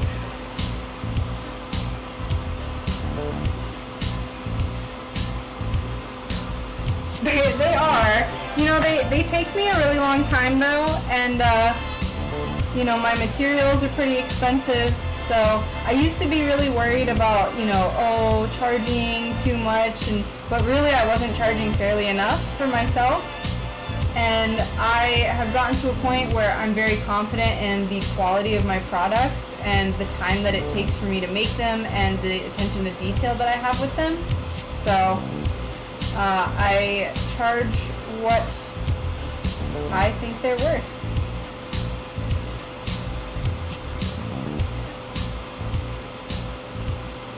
Because, like I said, I think I said this earlier, I don't know if I did or not, start to finish, these take me 4 hours for creation, and then plus the time to package them and do all the other stuff. And then once I factor out shipping and Etsy fees, I'm really getting like, and materials, I'm really getting like $65 for these, not $85.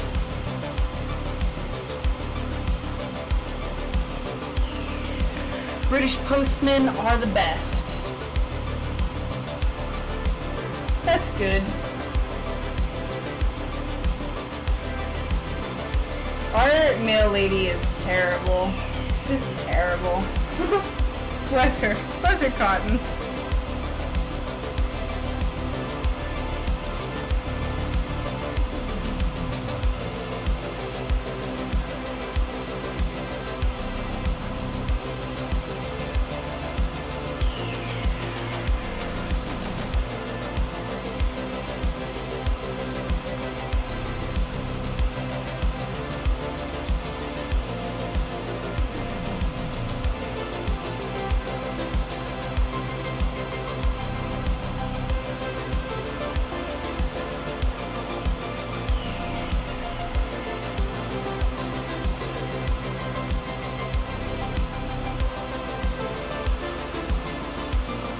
Like the Paperland and American films, I'd be tempted to throw the paper back in.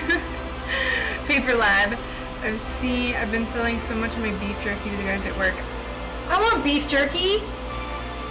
Give me beef jerky! I love beef jerky. Do you like have cows? Or is it like truly homemade beef jerky?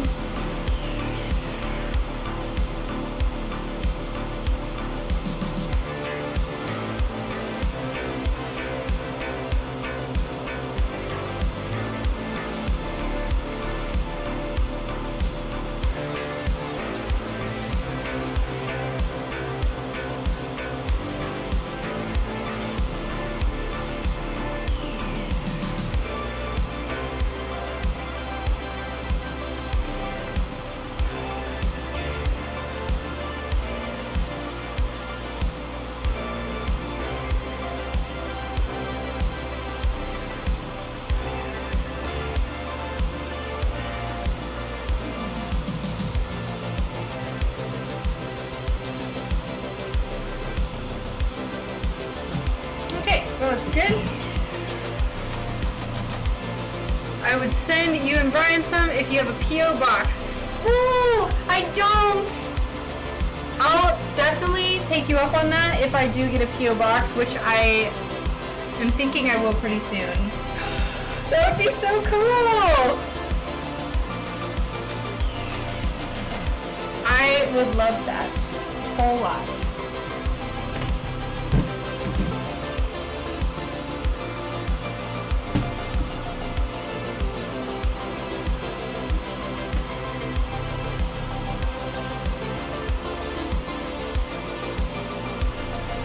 Alright, so now we're going to do our edges.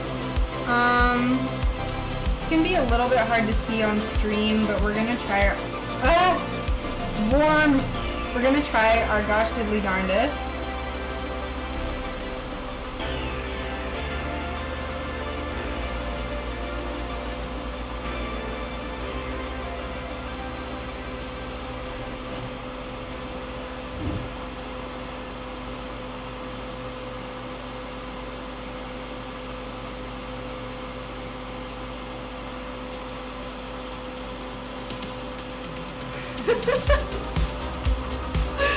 No, he doesn't deserve beef jerky. Maybe we could use it to help him train his dog. Sausage, eggs, and back and selling to workmates in 1970s. Ooh, industrious. Business oriented, selling some sandwiches.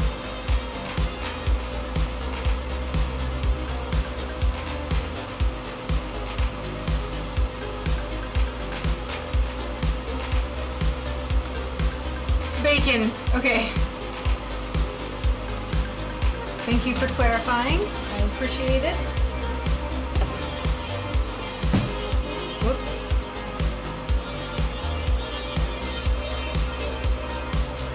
While glass seems like it should be very fragile, stained glass is actually really tough, which is good because I'm very clumsy. I've straight up dropped things onto concrete before and it's been fine, like little things. I'm just like, whew. Thank the glass gods today. I'll tell you what.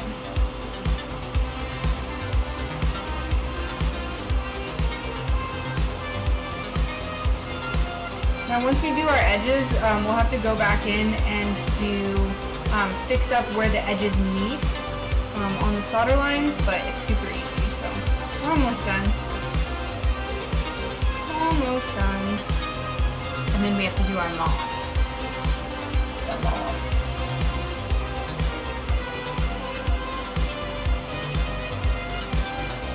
Now the moth is a big boy, so it's gonna take a lot longer. I expect the moth to take about an hour and a half. We'll see how far we get. It might not take that long.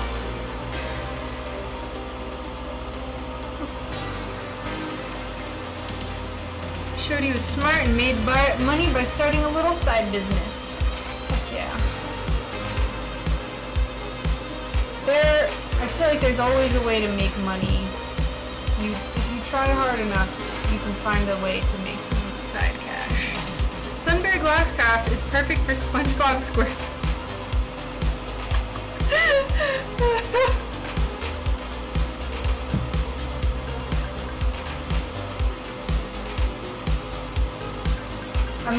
I'm brainstorming lyrics right now.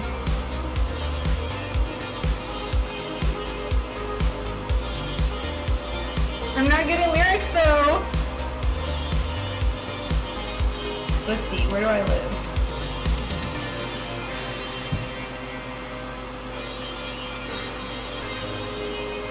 I don't know. Someone's got to come in with an assist. I'm bad at lyrics.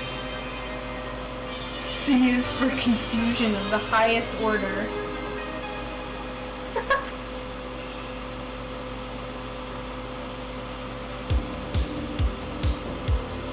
Now it's stuck in my head too. You did it.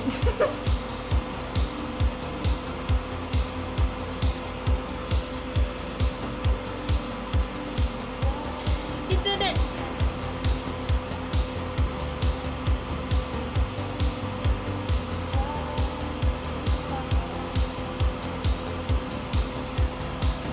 Ooh, I ordered a tie-dye shirt from my friend who just started a small business, and I'm super excited to get it in the mail. I think it should be in the mail either today or tomorrow, or should be here either today or tomorrow. I hope it came here today and I just missed it. Maybe our rude mail lady just yeeted it and someone found it.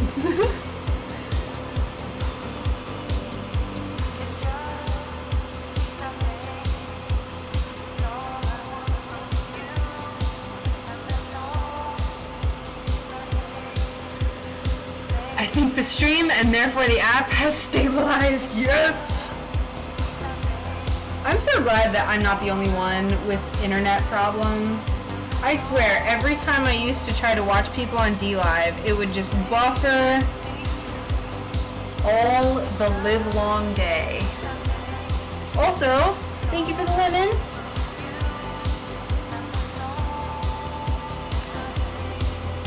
Thanks for the lens. Sick lens.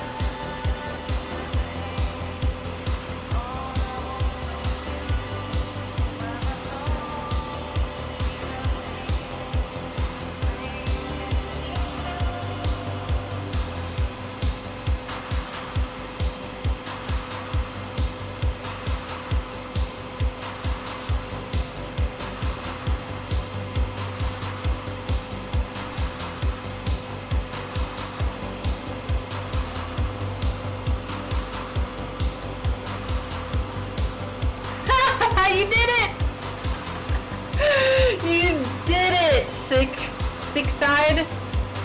Sick? Should I just call you sick? Yes, that's what. You did it.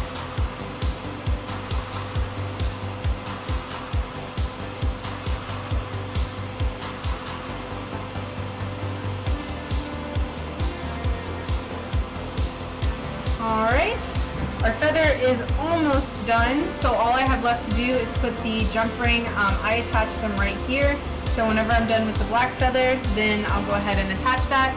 I'm so excited about these feathers that I can just about cry. I think they look pretty nice. I refuse to sing. I demand 8 ninjets in order to sing. Any singing or dancing, I have the firm price of 8 ninjets. And then when I say that, I don't even guarantee that. I don't like singing for people. That's good. Who lives in a house of techno hiking? Yes! Oh my god, those are the best lyrics. Oh, you did it, Tom. You did it. 8 lemons for Pepe Dance. No, I told you my price is 8 ninjets for Pepe Dance.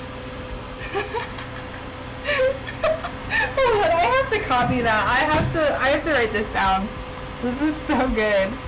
This is genuinely made my day. Why? Ugh, my stupid little band-aided finger.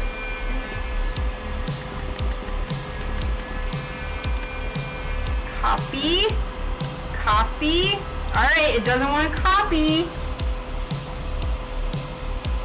We're gonna have to do it the old-fashioned way. And I'm gonna literally take a picture of it on my phone because my computer sucks. Alright, there we go. I will be sharing that on my Discord, so thank you for that. What a beautiful, beautiful song.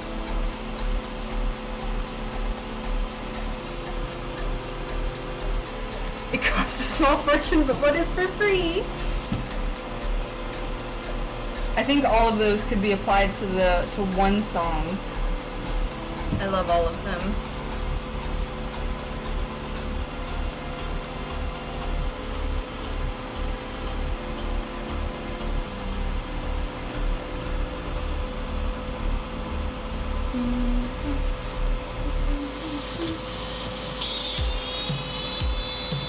No worries, I got it. I took a little picture of it. I feel like the music is so loud.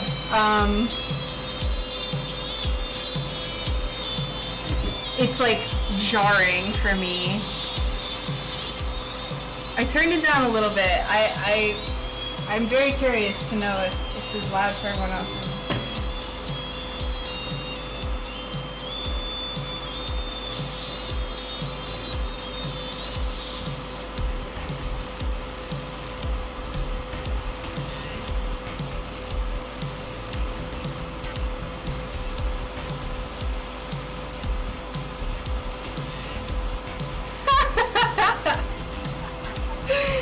Dang, Tom! You coming in with those lyrics, coming in hot with those lyrics. It's okay.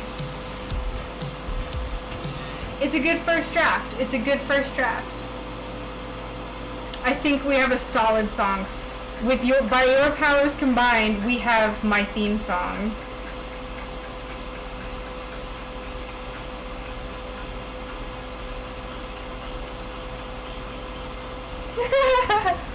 I love it.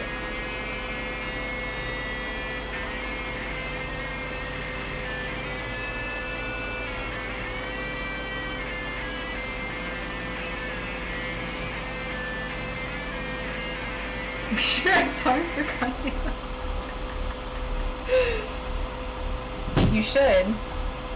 You should message him and see how that goes.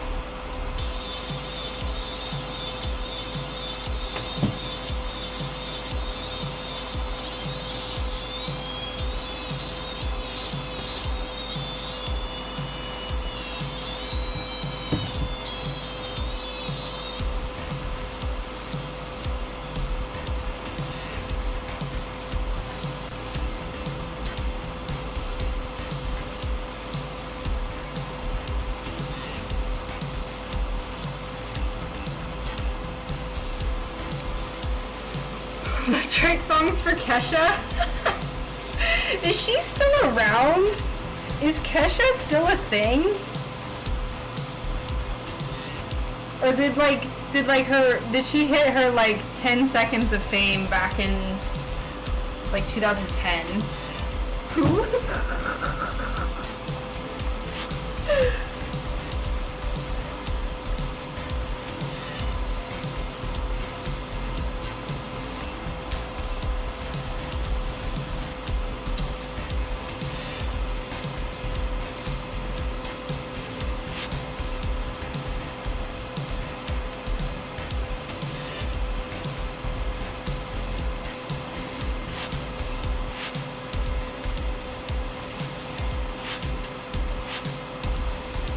Alright, that looks pretty good. Oh, I missed this little bit right there. Missed that little bit right there. It's okay, that's why we quadruple check our work. Kesha was sexually assaulted by her record producer or manager and went to court to get out of her contract. You know, she looks homeless in that one. That is very sad. Aww. Let's help Justin Timberlake? What's happening? Alright, well, I take back what I said about Kesha. Bless her heart. I'm sorry that she went through that.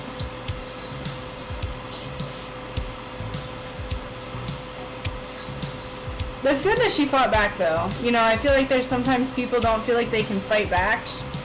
Especially if they're in, like, a contract like that. So, good for her. She did it.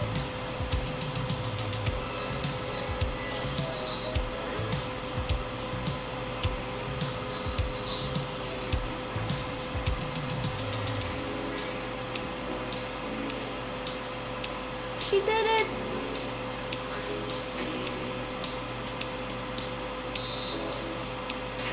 Alright, that looks good.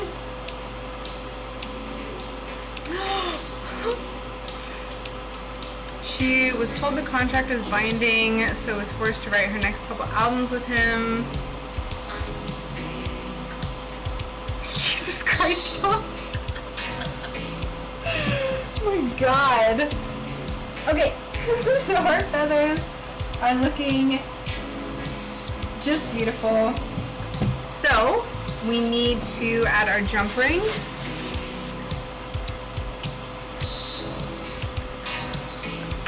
And to do that, I need to get to this. Yes, I was able to do it without lifting up the blinds.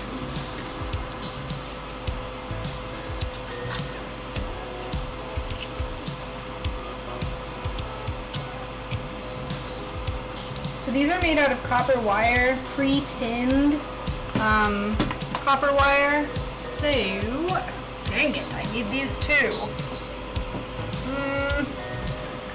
Stand by, friends.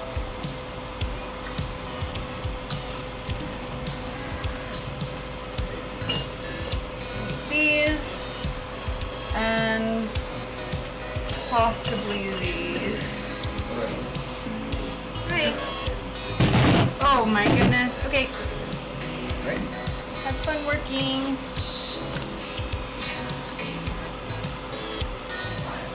Okay. That's usually how it goes. Usually how it goes. She had a very thick makeup look that she would do. So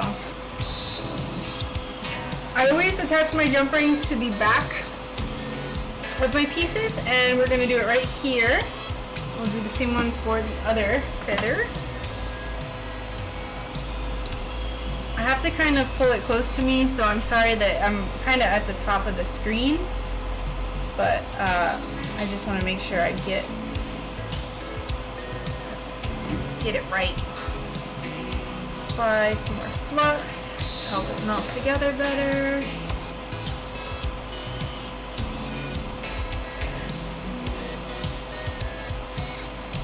And there we go. So when this is hanging, it will hang basically straight up and down, which is what I wanted. Ow, it's hot. Whoopsies. Woo! you! Wow! Being weird not letting me sub, but lets me gift. That's fine. I think that's my first sub. Thank you. Wow.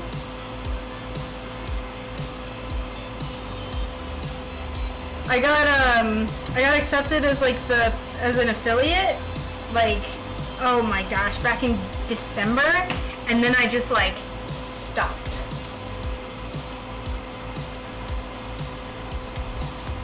What?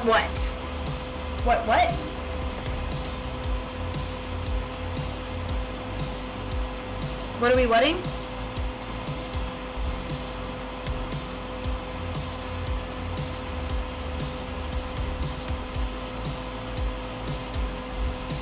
Yeah, like stopped streaming and for a little bit, and now I'm kind of more consistent about it again. So, yay!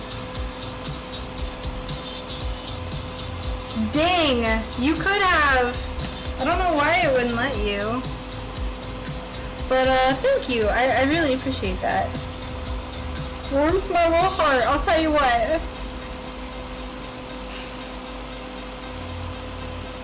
All right, take care. Thanks for hanging out. Coming up with some amazing lyrics for my new song.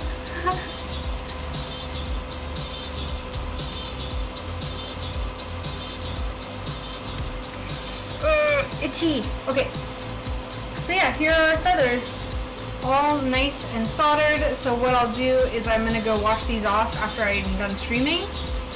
This one will just go ahead and get waxed, so it's going to stay silver, and this one I'm going to get all buffed up, and then I will do a black patina just to make it like nighttime. So I think that'll look really good. Now we're going to do them off, and I'm going to have to kind of adjust the setup and possibly find some different music because I'm tired of listening to like out of just this area.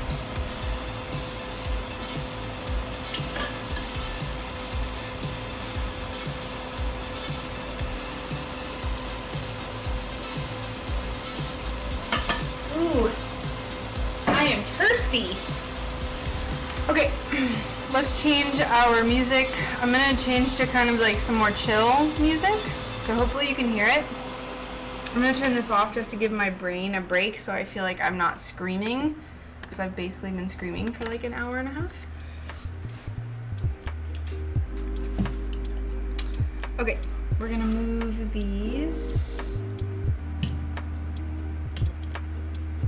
Also, thank you. Thank you. Put our feathers down here. This is our jumbled up mess that is our moth. So we're just gonna kind of slowly piece it together. I know where, kind of where everything should be.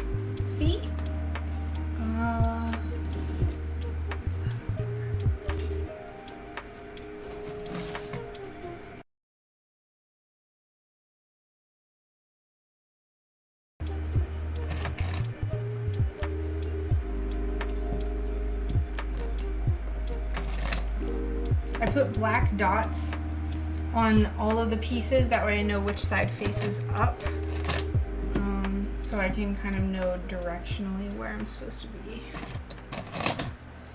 So this goes here.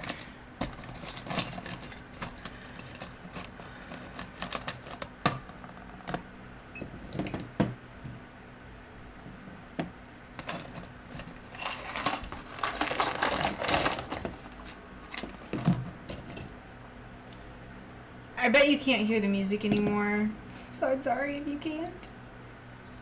I hope you can.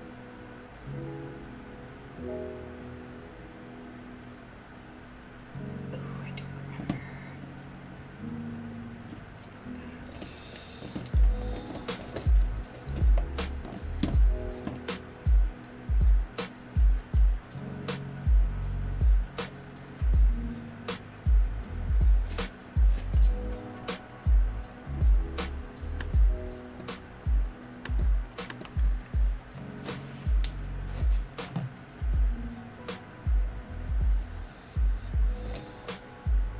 Great.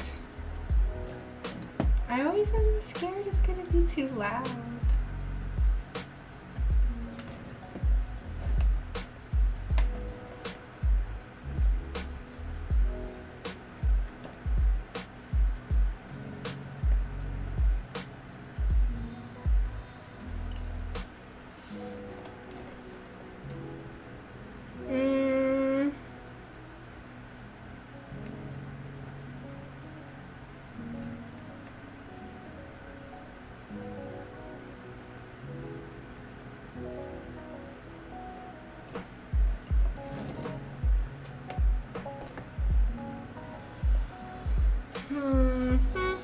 This goes here.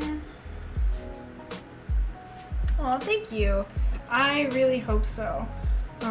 I probably could have done this lower, but we'll get it tacked, and then once everything is tacked together, then I can move it down. I just wanted to make sure I had enough room for everything, because as you can see, the wingspan is very wide. Here's its little fuzzy head and its little antenna. The antenna are kind of cool because I used this like super textured glass. So we'll put this here. This one here.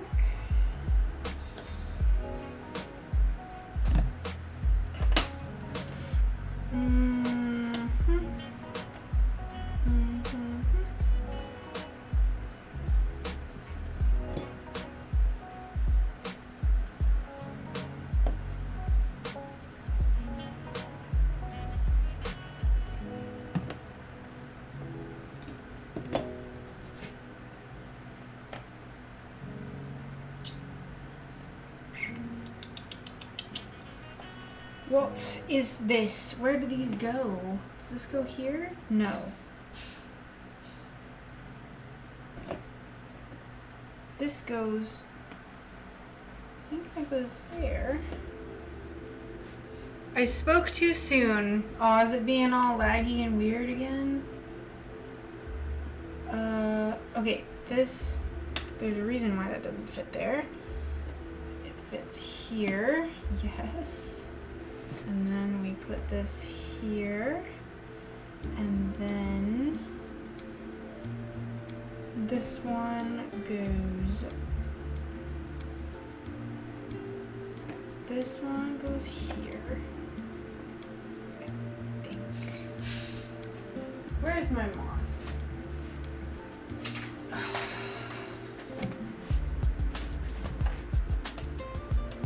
I think that's, yeah, that's how it goes. It's just being silly.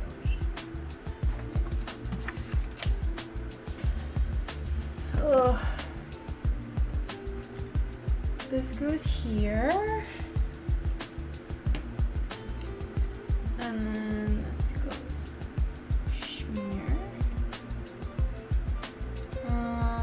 This goes here.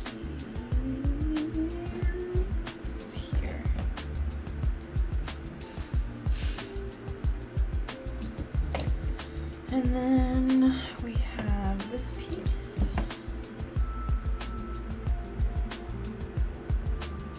And then we have this piece.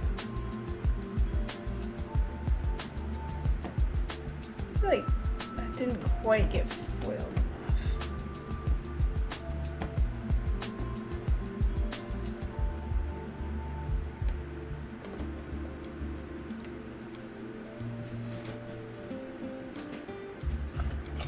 Okay,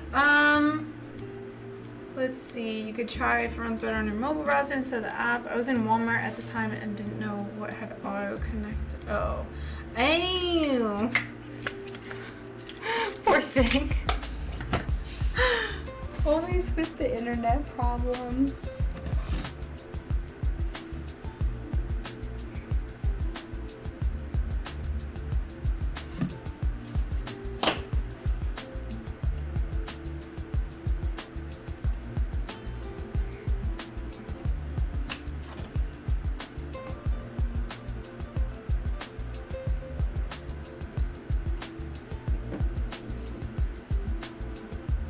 Nope, that's not right. What the heck? Where does this go? This goes here, and this goes here. Yes. Oh, there's a tiny bead of solder that's making my life hard. Like that. This goes like that. This goes here. There.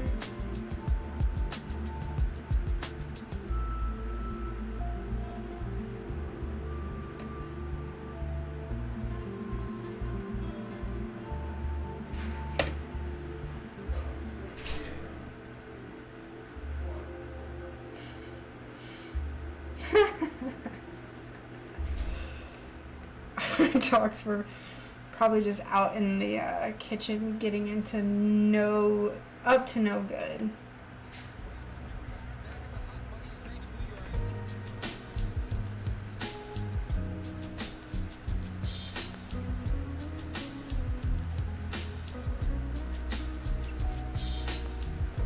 Oh, this one goes here.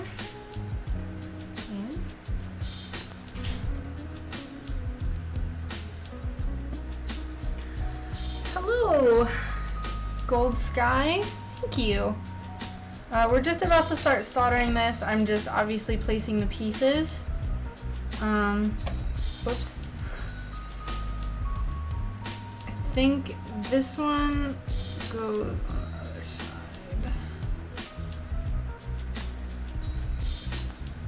Yes, and then this one goes here. This goes here.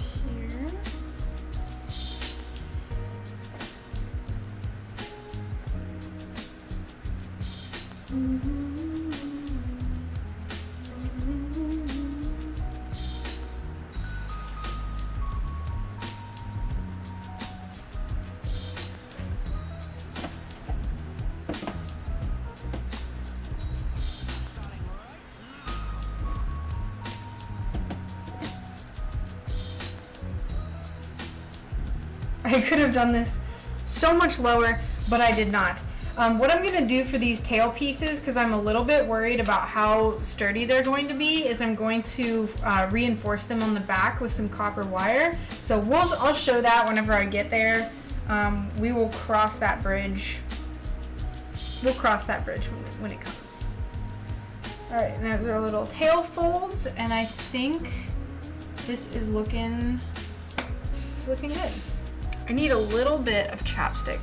I'm gonna be right back. I'm gonna go grab some lip balm because I've just been chatting up a storm.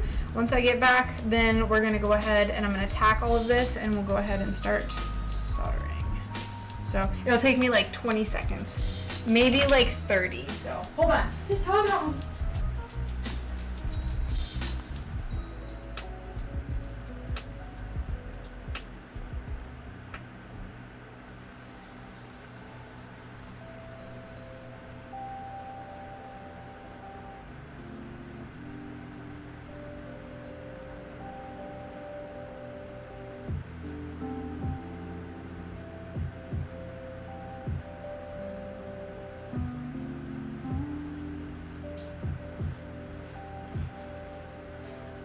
Yeah. All right. Hello. I'm back. I wish I had done this closer to me. No. Oh, or no. Oh no. Chaos. All right. I feel like the best way to do this is going to be to attach everything to this top brown part and then attach everything down here and then attach these. So this is what I'm doing is just if you're new to the stream, we have any new people in, I'm tacking, meaning I am getting everything just attached and then we're gonna go in afterwards and make it pretty. Once I get everything tacked, then that's when I can go ahead and move it closer to me and not have to worry about reorganizing all the pieces. Painstakingly reorganizing everything.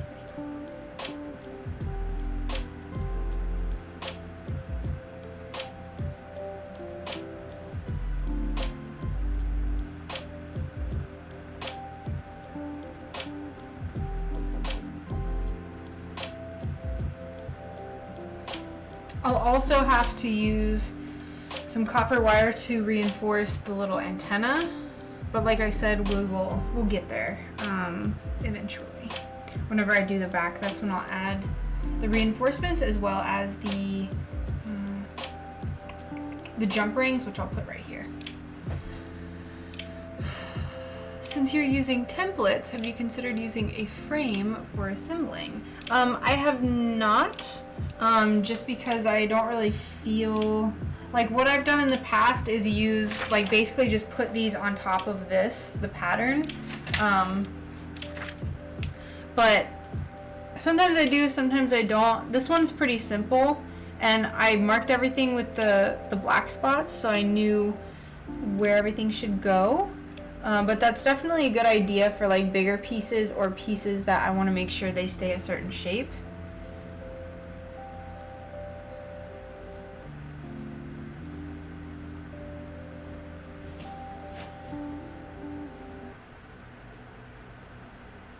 And if I missed the point of what you were saying, I'm sorry.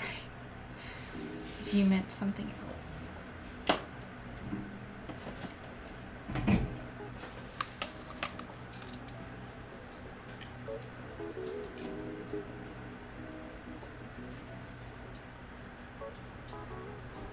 I don't know if you're gonna be able to hear this like chill hop stuff. Here, what I'm gonna do, I'm gonna turn my fan on and I'm just gonna turn my mic down and I'm just gonna scream.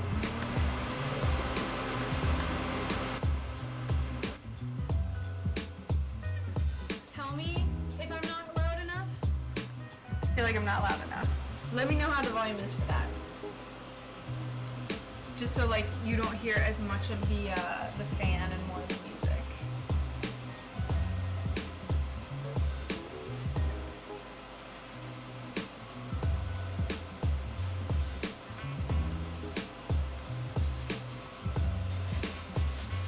The scissors!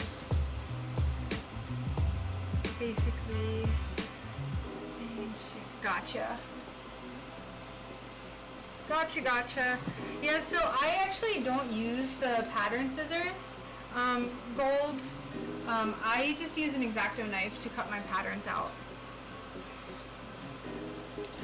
5x5. Hello!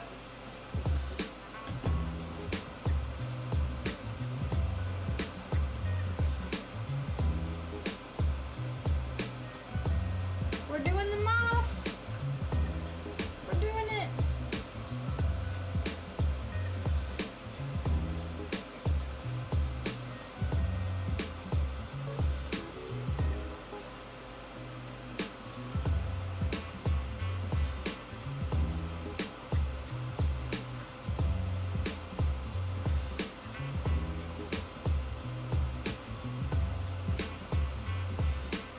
And I think for this I'm gonna do a black patina, so I'm gonna turn the metal black. But I don't know, I haven't decided yet. I do not.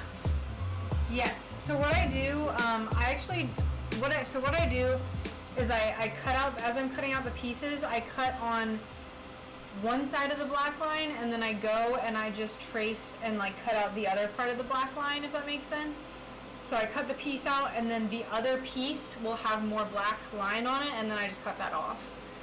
A lot of the stuff I do is really tiny, so the pieces are very small, and using the pattern scissors I think would make me want to pull my hair out. So I just use my X-Acto knife and I don't really have a problem with it, with pieces fitting. And then what I do also is when I trace the pieces, alternatively, I can just cut on the inside of my Sharpie line on the glass, and that will make the piece the correct size.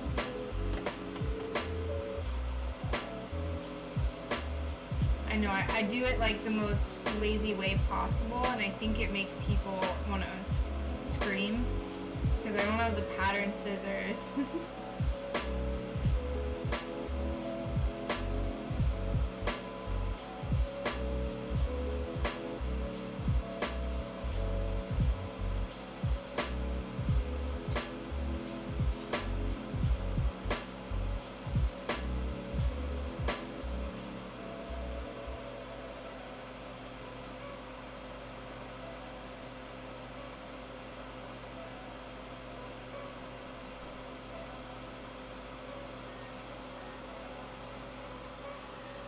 I've already pulled my hair out. Oh no, don't do that. Yeah, I like to keep it really simple. I just didn't want to buy more stuff, and like I said, the X-Acto knife method really has just been fine for me. Now granted, I use cardstock, so I print everything out on cardstock, and that's what I'm using. So I don't think an X-Acto knife would really be that good for tracing paper if that's what you're using. I feel like the scissors might be a little bit easier. Like tracing paper, I feel like would get caught really badly. So it's just because I do everything digitally. I think that's why I prefer the way that I do it. My teacher insists on the scissors, good God. I mean, whatever. I feel like I would love to teach a stained glass class, because a lot of times I tell people, like when I'm like doing my YouTube videos or whatever, I'm like, this is how I do it. If you prefer to do it another way, that's great. Like, do it your way. But these are the reasons why I do it this way. So I think it's the most efficient way, whatever I'm talking about, and people can take it or leave it. There's a lot of stained glass teachers that are like my way or the highway. Just like whatever. Like, okay, my friend was taking stained glass classes. The lady told her to hold the iron like this and solder like this. Because her reasoning was that your fingers could slip if you hold it like this. This is literally so your fingers don't slip. I was like, girl, if I ever catch you soldering like a 3-year-old with a crayon, no, that's my personal preference though, right? And like, but the thing was, she was insisting that they hold it like that, and I'm like, that's so uncomfortable. You don't have the same control as you would if you're holding it like it's a fine utensil, right? Yeah, it's weird. Bless her heart. I don't understand what that lady was getting at with that. Like, it was like a safety thing, but you're just going to like really create really bad. I don't like holding it like that. It feels weird. So maybe it's just me.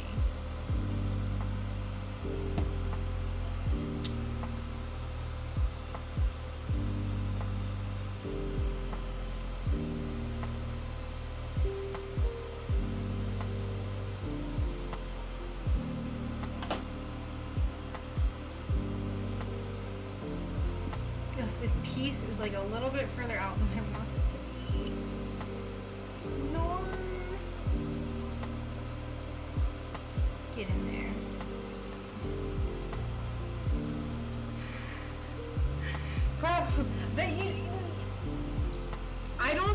I don't doubt it, to be honest. She's really nice. She's just like a weird little small town lady. But I'm going to tell people the way that I think is the most comfortable, which I feel like it's objectively a more comfortable way to hold. When Kara told me that, when my friend told me that, I was floored. I was like, you are not being serious right now. I was shaken, and she was like, yep, that's what she told me. Oh, so funny. I was like, Kara, you do that. I'm disowning you. I kid, I'm just joking.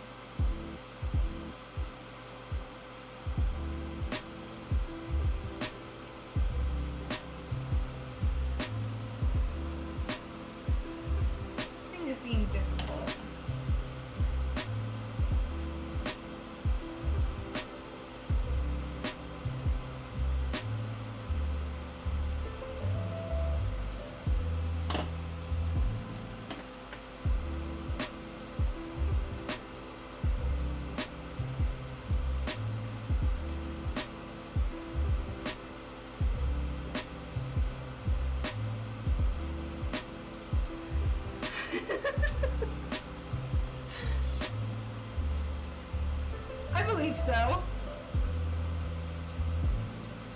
And you are more than welcome. Thanks for hanging out while I work on this moth. I think every stained glass artist kind of has their way that they think is best, though. Like, there's a huge debate in the stained glass world about whether or not you should put oil in your cutting tool. Spoiler alert, you should, because if you don't, then you could risk your, like, the cutting wheel not being lubricated, and you'll go through them a lot faster.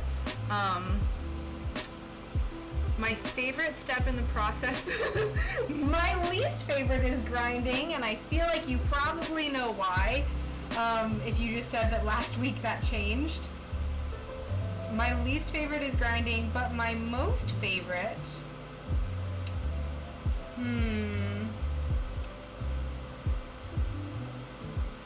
probably soldering.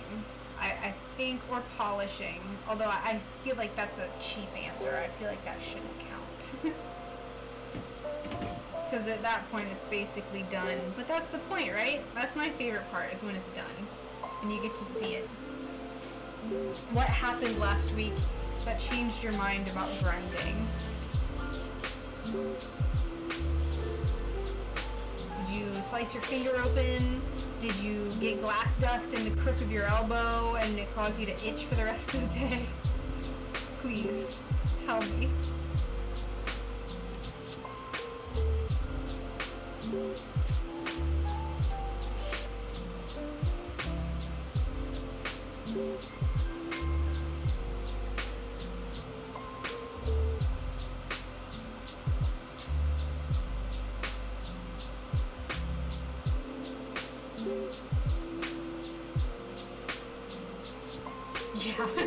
Yeah.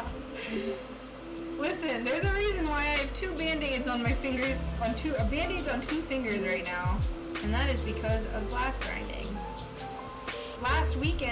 This past weekend, I had 6 fingers bandaged from grinding because I did about 14 hours of grinding in 2 days, which was not the best idea. My fingers were screaming, but I was like, we're doing it.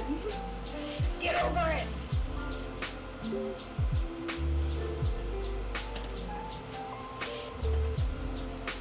We're grinding whether you like it or not.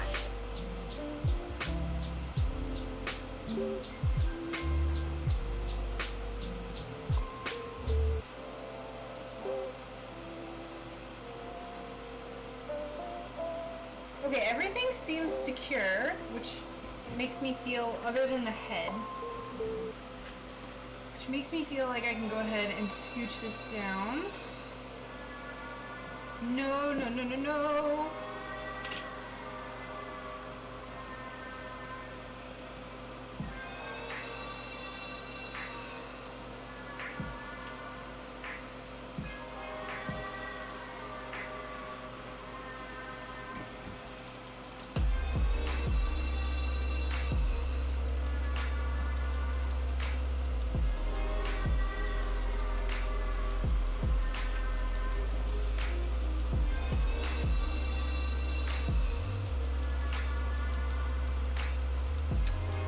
I did a sun piece and had very intense curves. The scoring and cutting was pretty insane, but the grinding was like, duh, I need a grinding saw. Is that what they're called? Dude, I forget his on as we speak. Oh, I know your pain. I feel your pain. Yes, so I have a ring saw, which I believe is what you're referring to. And it is definitely, if you're going to be doing super complex pieces and super concave bits, it is such a lifesaver. There are ways that you can grows your glass to get really complex curves, but that is very messy and very difficult.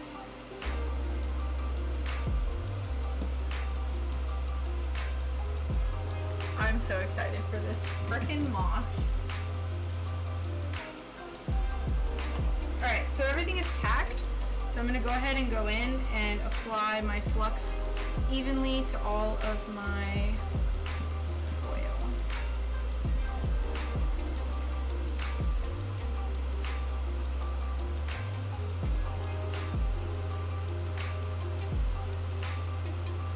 Make this look nice and pretty.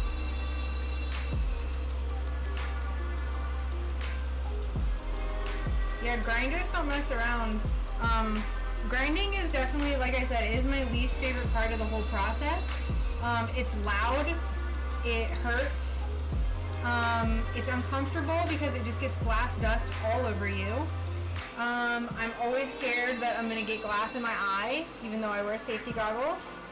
Yeah. I'm on Discord all the time talking to this group of friends that I have, and I can't talk to them while I'm grinding, which is lame. So, grinding, it's definitely the worst part. It's the part that I hate the most. Because, like, at least with foiling can get uncomfortable sometimes, but at least it's not as uncomfortable.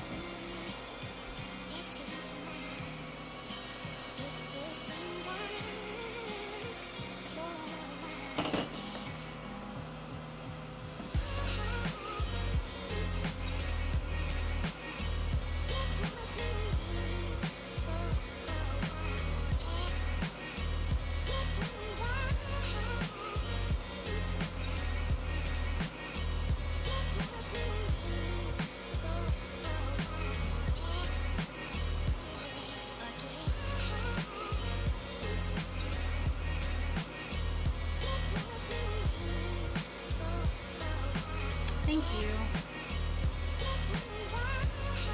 This is something that it did it. I knew it was gonna do it. This is something I've wanted to make since before I started doing stained glass. So that melted through, which is really nice, because it melted onto my table. We're just gonna move on. I'm not gonna overwork the area.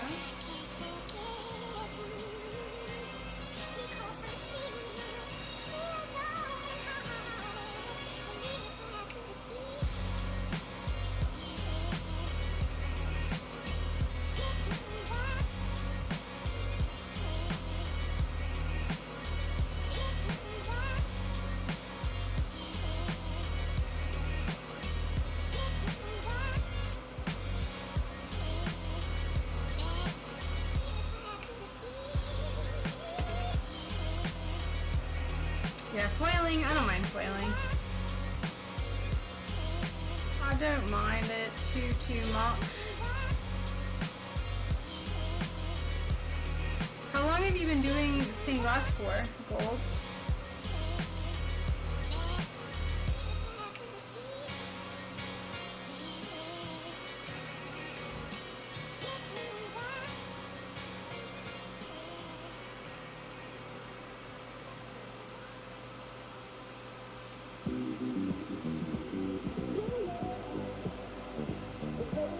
Hey Kim, thank you. Thank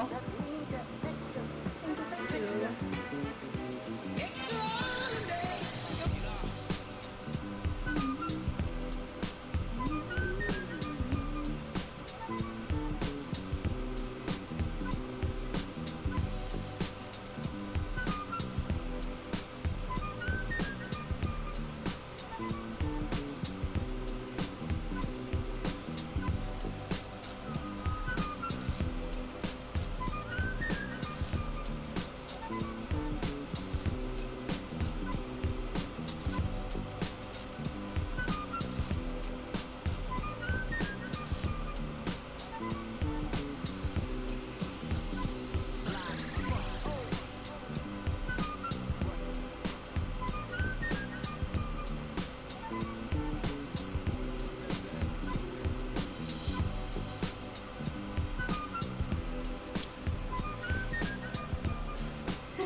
you'll expand your Patreon subscription tier. I would love to show you my son with all the crazy pieces. I would also love to see it.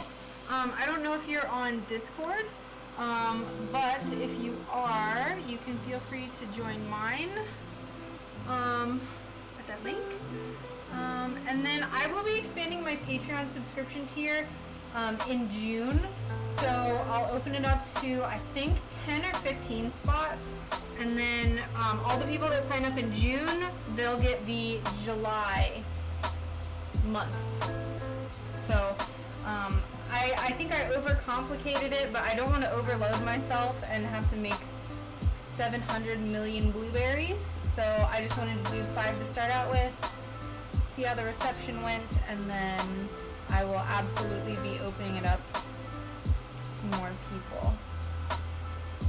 Whenever I send out my next, or whenever I send out the blueberries for the June shipment, then I'll be opening it up and everyone can sign up. Because payments are processed on the 1st of the month, so everyone who signs up in June, payment will get processed in July, and then I can send everything out.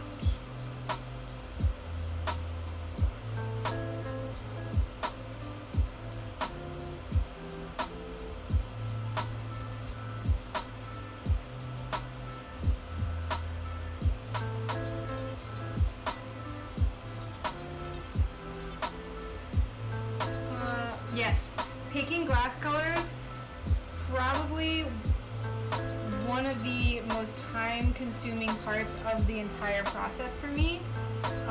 It takes me forever. Forever.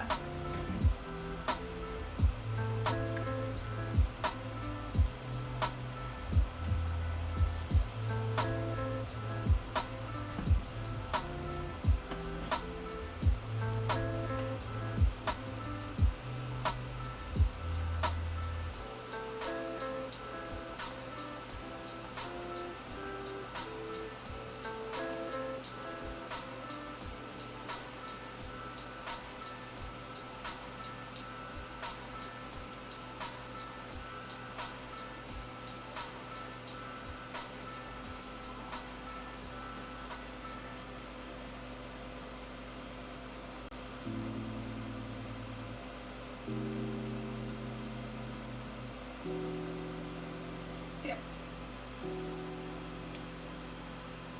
So, I've actually only ever used gel, and someone earlier said that they were using the liquid and it was like popping in their face. I don't ever want to experience that. So I personally love gel. I've never felt the need to try another kind of flux. I think that it gives really good control. Like I said, I don't really have a point of reference per se, but I don't know. Never felt like I needed to change anything. So I personally really like it.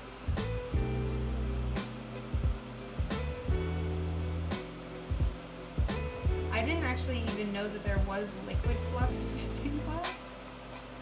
I only ever knew of the gel.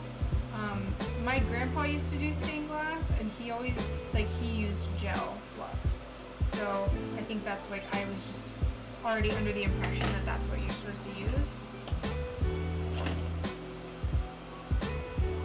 that's what I used.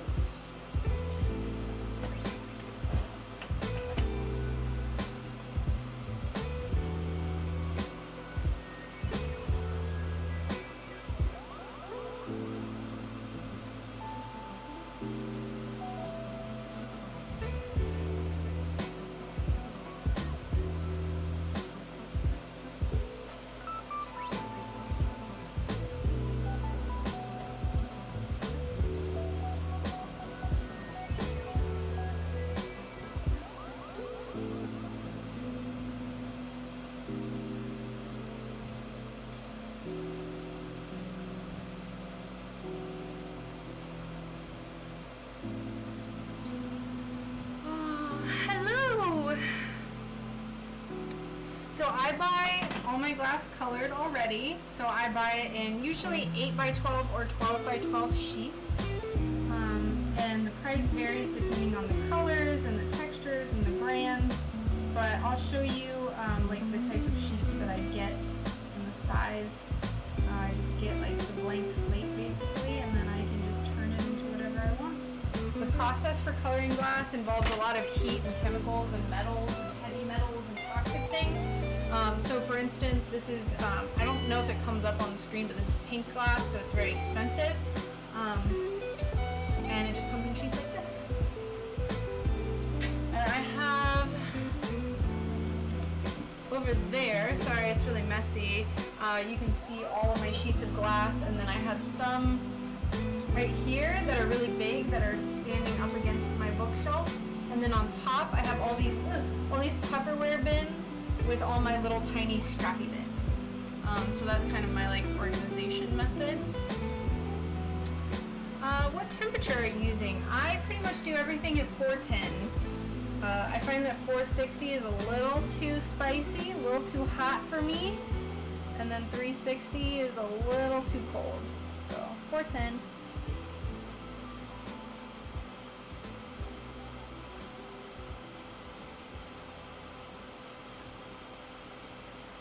Now the temperature it can depend on your preference. I know some people really like 460 and above. And if you use different kinds of solder, like a 50-50 solder, you'll need to use higher temperatures. But I'm kind of a slowpoke, so I personally like 410, which is just a little lower.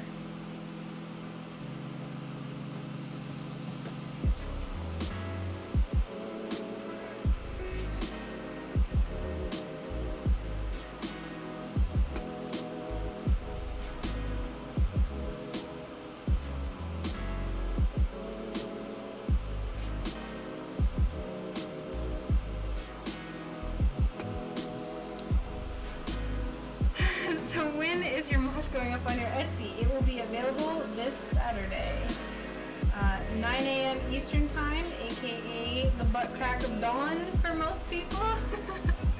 Thank you.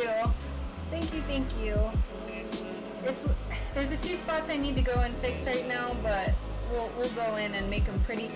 This is going to be black, like I'm gonna use a black patina, so I'm not 1,000,000% worried about it being absolutely perfect, because as we know, black patina hides our sins.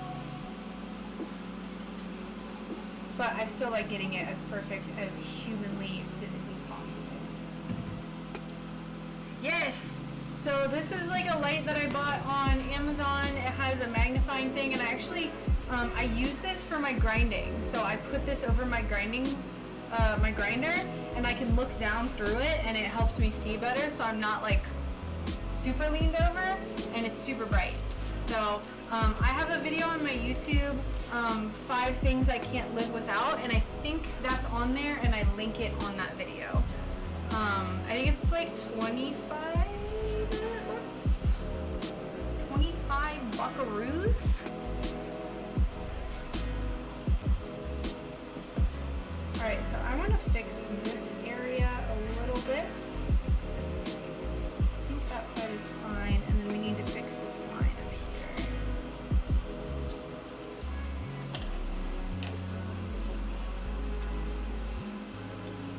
Watching you solder. I was talking about her earlier. I was telling Gold about the way that she taught you to hold your iron, and it made me want to cry.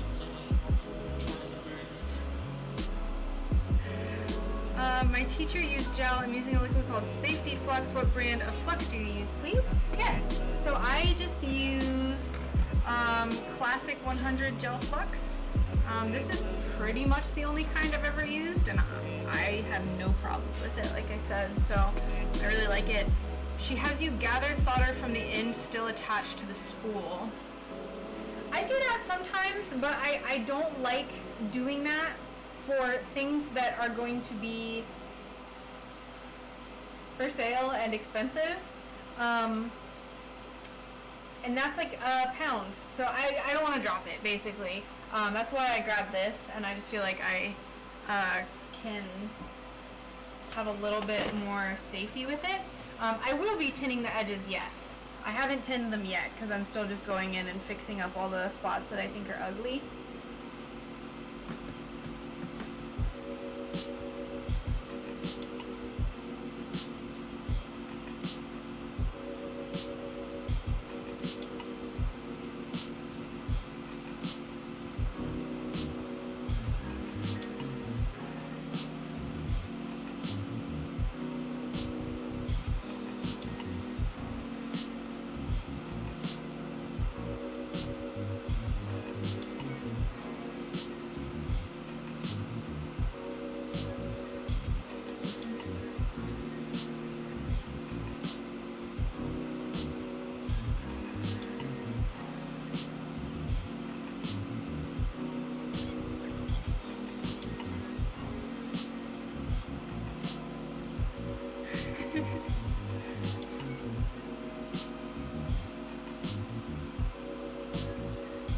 And then the way that Susan probably teaches too is she probably has you like follow with the solder. I personally don't do that all the time, just because for whatever reason I feel like I have less control. I had someone comment that you can get heat fractures more commonly by like kind of going back and forth. In my year of experience, I have had one heat fracture. So I try to just use like risk management methods to make sure that doesn't happen. Does that make sense? I hope you know what I'm talking about. You don't hold the spool, you leave it on the table and move back to it.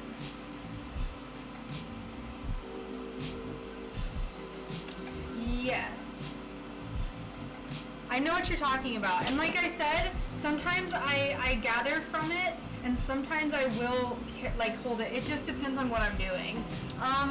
The quick set solder, I haven't used it, and I honestly don't know too much about it. So I won't speak on something I'm not familiar with or don't know too much about. I use Ameriway, I don't know, 6040, and it's the only one that's available on my stained glass supplier's website. I don't like it as much as the more expensive stuff, but $11 per roll is a lot more doable than $25 per pound. Like if I had to pay $25 per pound, my prices would be exorbitant, crazy.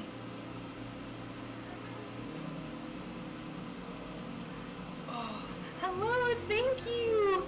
We're almost done with the front. I'm just kind of going in and making things pretty and fixing things up. I will be making the solder black. Sorry to be repetitive for all the people who have been hanging out for a while. But, so I don't have to worry too much about making it perfect, but I still like making it as smooth as possible. Sometimes these areas that have a lot of connecting points can be a little tricky though. Trying to make it look smooth and worked in with everything can be a little hard. But you do your best, and that's all you can do, right?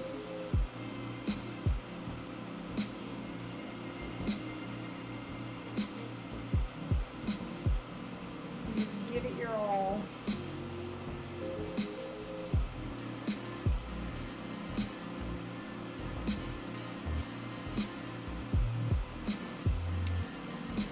I know. Yes, it is much cheaper than the alternatives.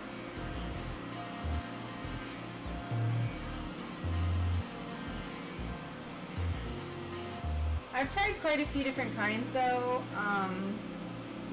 I find that this kind is not good if you like, it's alright, it's okay, it's not the end of the world, but I've used high quality solder, and I prefer those if I'm going to leave things silver. This kind of tends to get a little muddy looking, and I don't know really how to describe it. It might just be like a nitpicky thing that I have.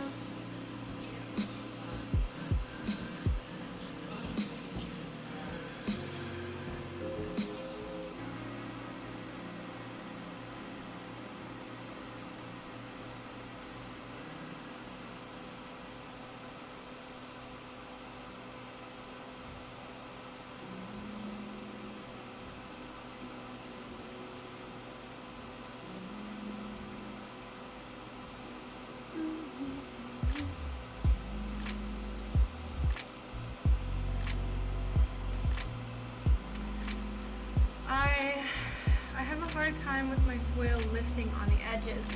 Well, I just made a video about foiling and helping prevent foil lifting on edges.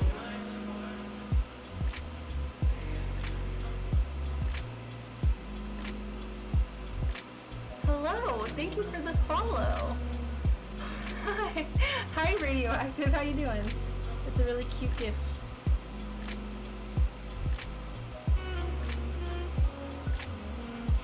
Okay.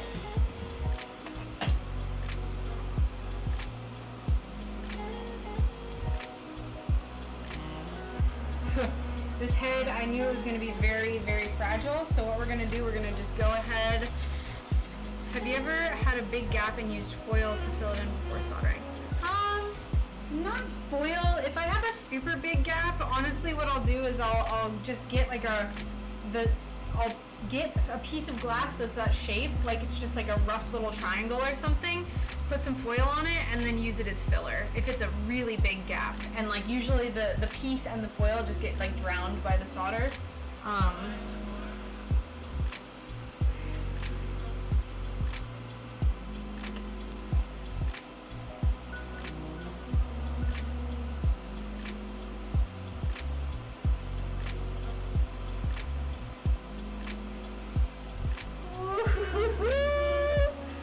Yes! Alright, this thing, I don't like picking stuff up when the back still needs to be fixed. Okay, so what we're gonna do,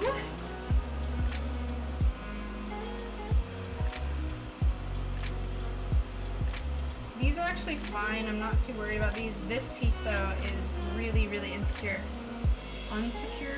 So what I'm going to do is take some copper wire and I'm going to run it down the edges, down here and into here. So you're going to be able to see stuff here, but I don't care. I would prefer it to be structurally sound than have some pieces that you can kind of see on the back.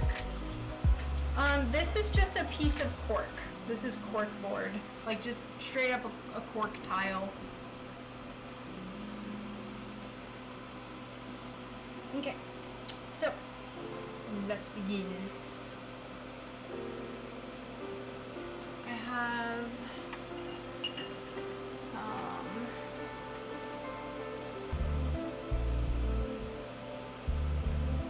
these are just jewelry pliers.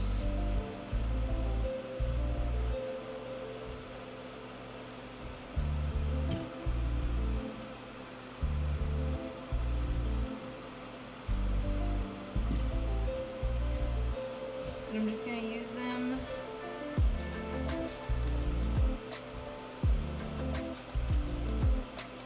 actually what I'll do is I'm just going to let it go into this one instead of this, like this. So we'll do that. That'll be nice.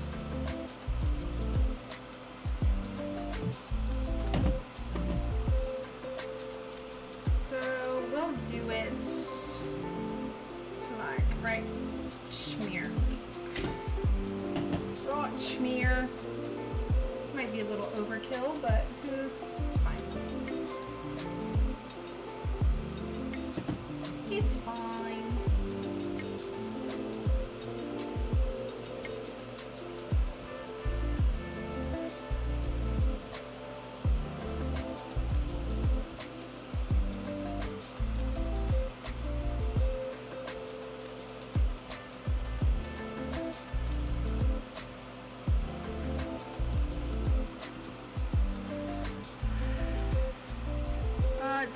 lessons somewhere? No, I'm entirely self-taught.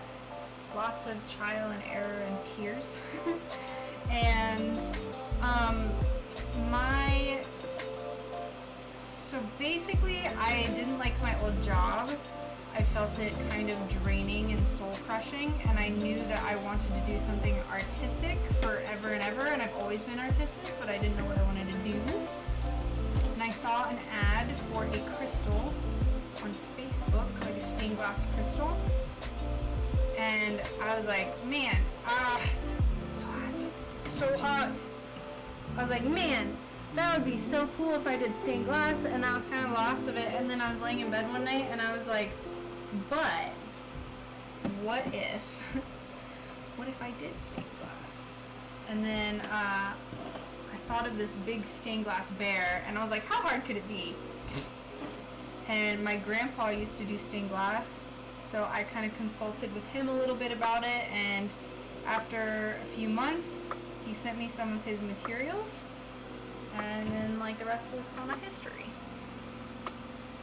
So I had to replace a lot of the stuff he sent me. It had not been used in like at least 5 years. Let me secure this. I knew this was going to be a little finicky.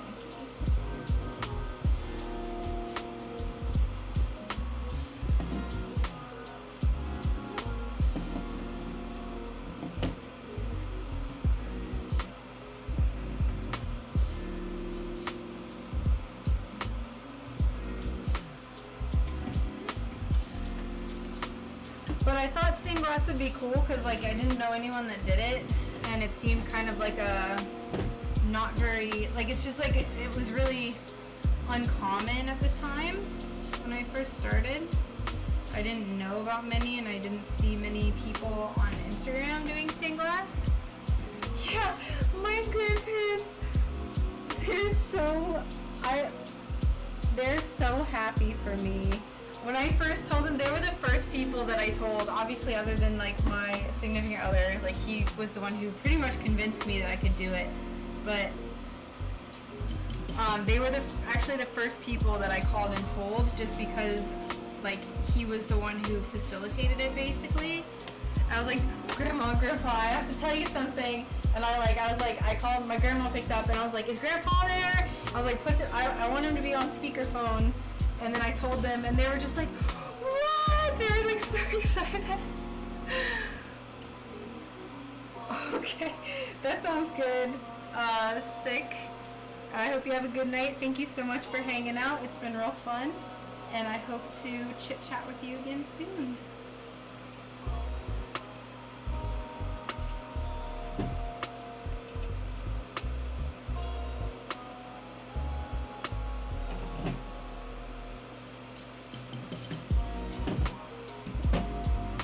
My shop is Sunbear Glass Crafts with an S at the end. So if you look up, I don't have the link ready. If you look up that on Etsy, it'll come up. I need to put my link tree in my stream bio, and I need to set up my Etsy. I don't think I set up my Etsy. I think I only set up my Discord and my Instagram, which is silly.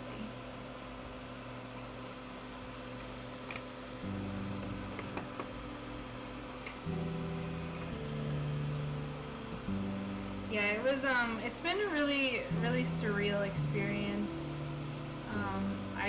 It happened really fast. Like I started doing stained glass, and then 6 months later I was able to, no, like 8 months later I was able to quit my job and do it full time. It was like the start. I always say, I'm sorry to be repetitive to those who've been to my stream, I always say that like it was just like the stars aligned for me to be able to do this full time.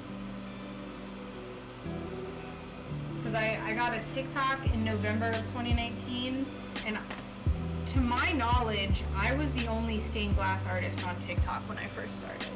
So, love the grandparents. My grandfather was an artist as well. So is mine. Mine plays guitar, and he mostly does wood carving, and he did stained glass obviously for a while. So I definitely got like his artistic genetics. Hey, thanks for the follow. Welcome.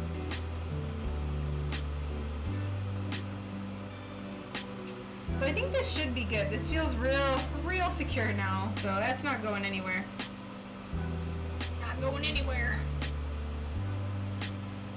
Hello! Lollipop fingers. How are you doing, June? Welcome.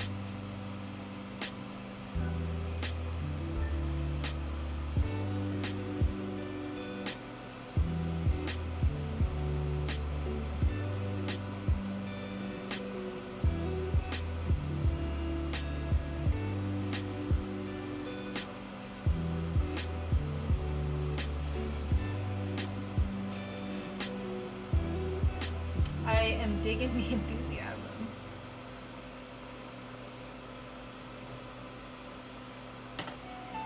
Alright, let's grab another glove.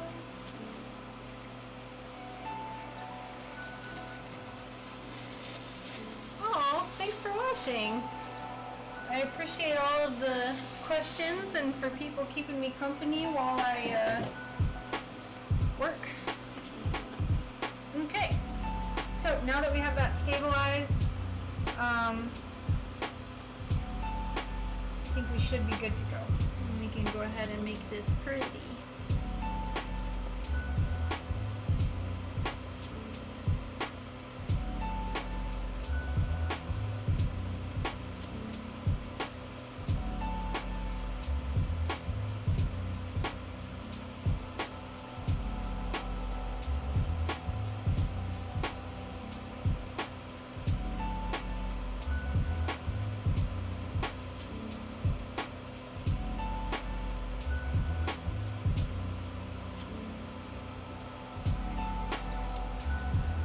What's that 250? I used to make stained glass windows many moons ago. Oh, very nice. I mostly make smaller sun catchers. I've never made a window before, but I do hope to learn in the future, and I know that someone wants me to make them one, so I'm gonna learn.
June glass cutter. Is this a commission? No, this is going to be available in my shop this Saturday for my shop update. This is the biggest thing I've ever made for a general update, so I'm very excited to like bring big things to my shop. I also cannot wait until Saturday. And thank you. I'm glad you like her.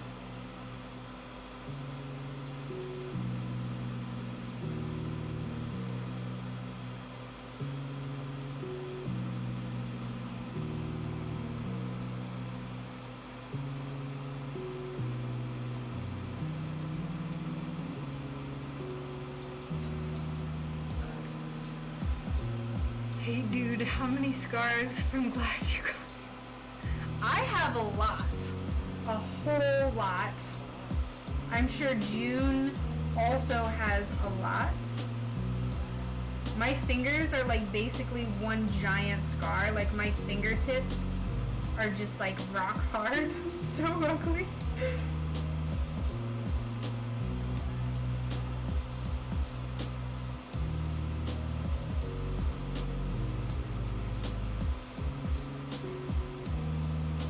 But I like it, you know?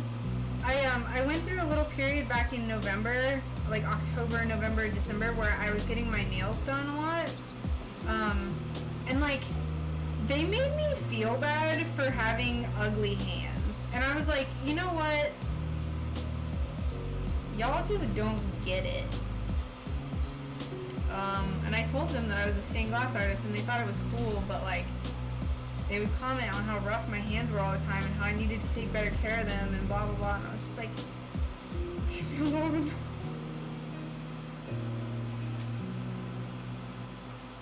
Ah, very nice. This is, so I've only ever made one butterfly. This is a Luna moth.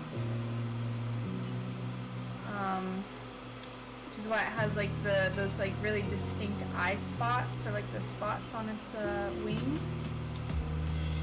I've wanted to make a Luna moth since I first started doing stained glass. Like even before I started, I have a list of all these things that I wanted to make that I never got around to. And the moth, someone requested it, and then that request fell through for personal reasons. And I was like, you know what, I'm still gonna make a moth because I've always wanted to. And I always intended on offering this in my shop anyway. So I figured, let's do it. Let's do it. Rude, I know. Heating pad for back. Ooh, that would be very nice. My back has been getting very sore recently because I've been working very long hours. The last 2 weeks really, and especially this week so far, I've worked I think 8 a.m. to 6 p.m. with maybe an hour break every day. Before that I was working 7 to 6. Like last week I was working 7 a.m. 7:30 a.m. to 6 p.m. Just trying to get everything done for this update. And I've stayed perfectly on track. So I'm very proud of myself for not letting it get out of hand like I have in the past. You ever get little teeny parts on the edge of your foil line that solder won't stick to? Sometimes they get a millimeter near the edge that won't get covered, irritating. Yes, I definitely have. That's okay. You're looking at it upside down, so I think right side up it's a little bit more easy to tell, you know.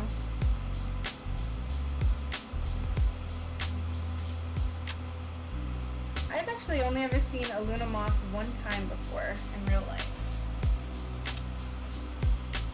And it was pretty. Yeah, I find that those spots on the edges of the foil where it won't stick, either it's just because I didn't use enough flux, or the foil has kind of like oxidized from sitting out for too long, and it won't allow the solder to stick. So I've definitely encountered that before. Like if I foil something and then wait too long to solder it, like maybe, I don't know, 4 or 5 days, I encounter that problem more frequently.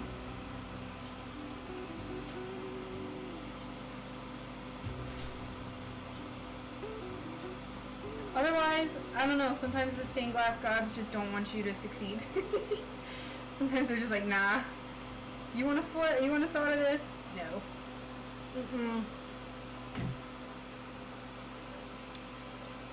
I tried soldering an iron. Tried soldering and the iron kept sticking to the lead. The lead was melted away, so I messed up the unit. Ooh, that's unfortunate.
Do I want to make the patina black or do I want to keep it silver? I honestly, the reason why I'm leaning towards black is because I feel like black allows you to focus more on the glass, and the patina causes the solder to kind of be less in your view, if that makes sense, versus silver. I feel like it kind of, it's part of the viewing experience. I hope that makes sense. I don't know if I described that properly, so I don't know if I should make it silver or black. I really want to do black, but I don't know. You know, I just ended up coming back home and the stream was... Oh no! Well, at least it's okay now.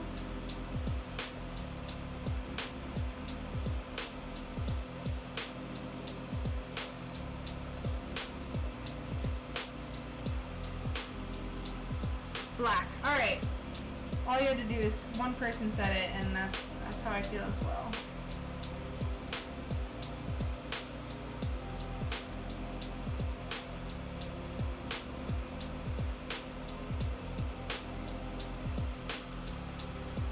That is so annoying. Stop. The bubbles.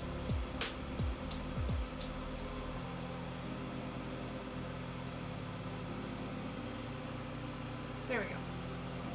It's better. So there's something called a patina, and it's a chemical that you apply to the solder that turns it black. Now, I don't know too much about what the chemical is, if I'm being completely honest, but I do know that it turns it black. And the same thing, there's a patina to turn it copper, so if I wanted it to be copper, then there's a patina for that as well.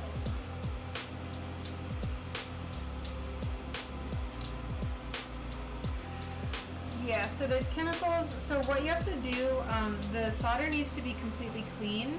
So what I'm gonna do after I get off stream, whenever I'm done with this, is I'm gonna go wash it.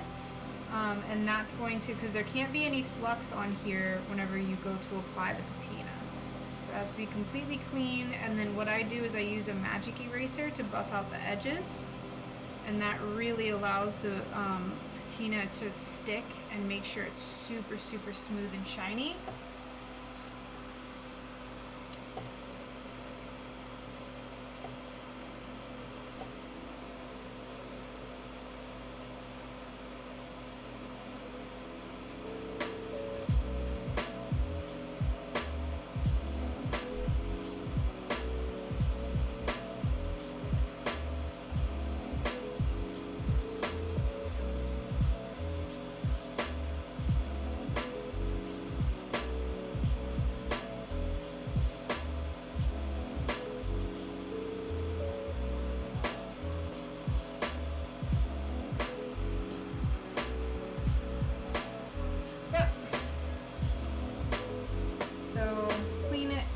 Patina, clean it again, wax, and you're all good to go.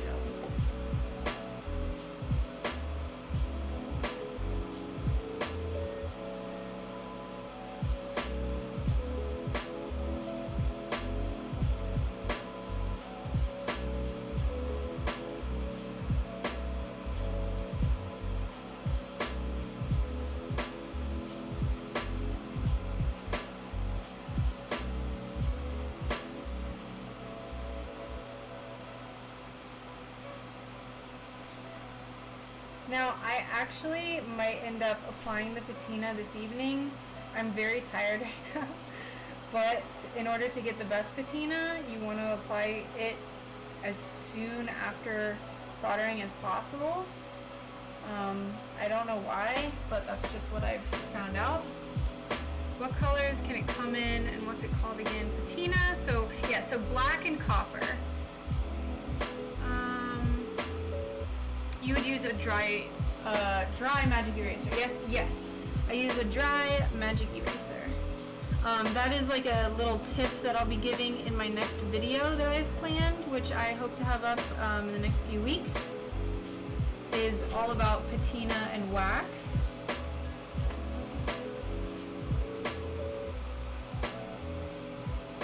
I thought that the magic eraser was like my own little secret that I had discovered, but apparently a lot of people know about it in the stained glass community. So I was so proud of myself for figuring it out and for having like almost like a trade secret. And then someone was like, yeah, I learned this in a Facebook group, and I was like, all right, you know what? It's time I share my secrets with the world.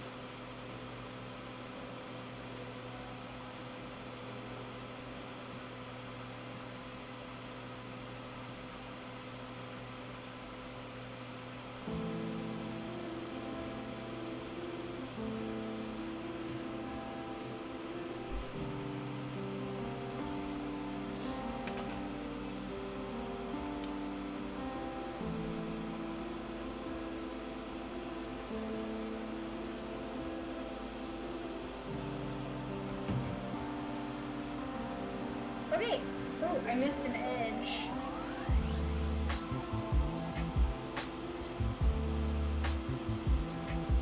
Alright, here's that.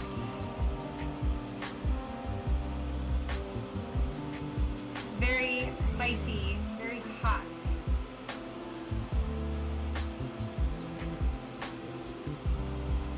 Hot and spicy. Ooh, I love her!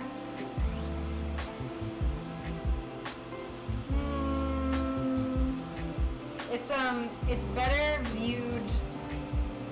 Oh man, I wish that there was some sunlight, because I used a bunch of different kinds of glass. So like these darker pieces are more transparent, and this is more opaque, so it kind of has like a gradient effect to it. You can kind of see the wire. Whoops! You can kind of see the wire through the brown glass, but unfortunately, it's just it had to happen to make sure the head and the antenna were stabilized. Yes, silver, copper, and black are the only colors. You can kind of get like a gunmetal gray if you like buff, like you can do a black and then you can kind of abrase it with the sponge, with the magic eraser. Let's fix this. So there are some like slight variations, and then copper technically will end up looking like a dirty penny after a few moons.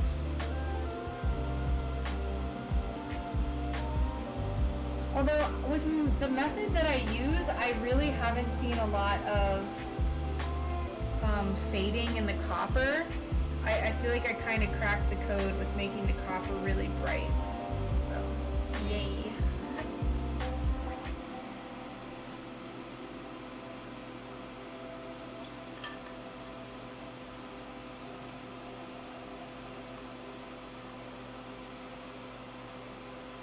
Unfortunately, no gold. Although I've had people tell me that the copper kind of looks gold. If you can get it really bright, the copper does look pretty gold, but as it oxidizes, it will become like a more dirty penny copper color. Okay. So, we'll get our last little glove here, and we're gonna do the edges.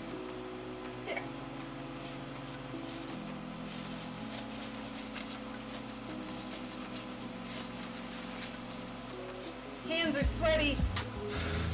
Mom, spaghetti.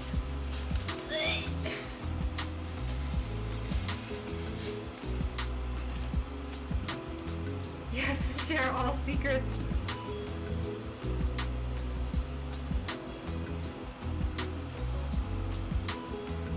Okay, you cannot really see this, so I'm gonna kind of have the camera up here.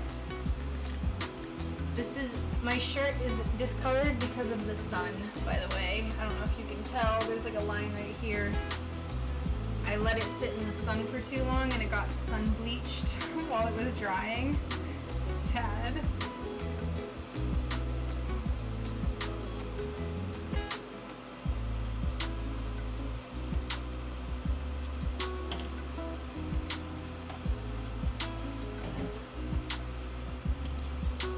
Like anyone really cares, but I'm very sad. This is my favorite shirt.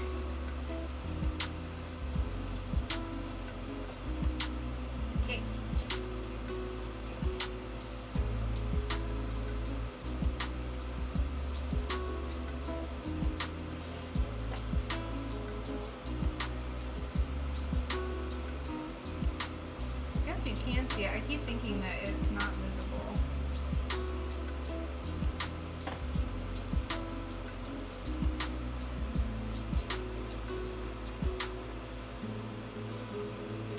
If you're still new with beading the edges, be very careful that you're not underneath it like I just was. I have experience, but if you don't want it to like drip down onto your arm. So just be careful.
I like to bead my edges as thick as possible too, to really make sure the edges are nice and secure.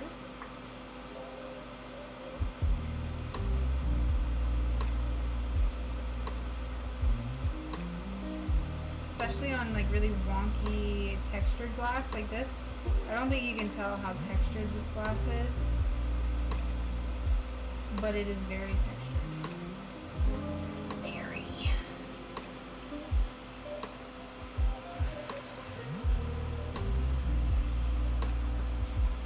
We missed a spot.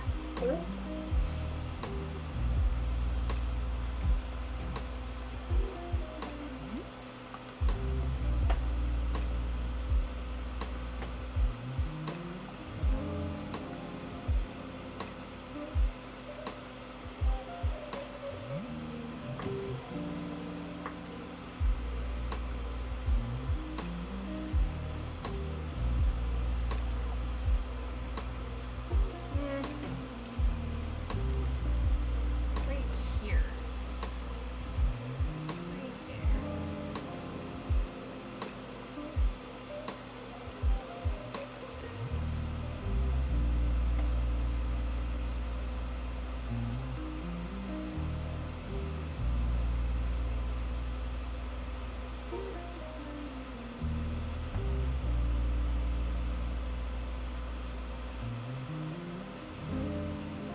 Yes.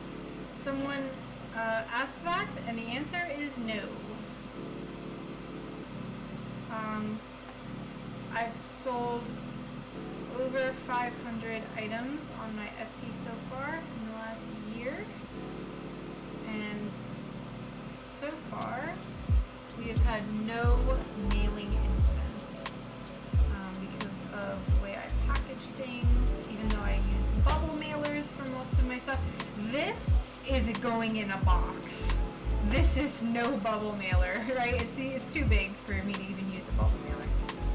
My custom pieces, I use boxes, small Monstera leaves, especially with those little mushrooms that I've made for this upcoming update, little strawberries. Those are all bubble mailers. That's bubble mailer worthy, and they do just fine. Oh.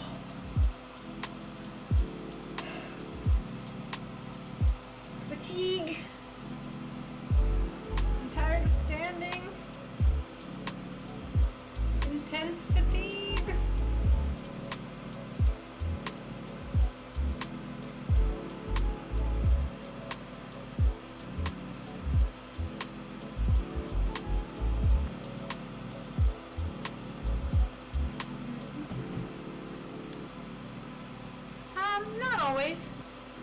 I do, if it calls for it, then I'll use the textured side.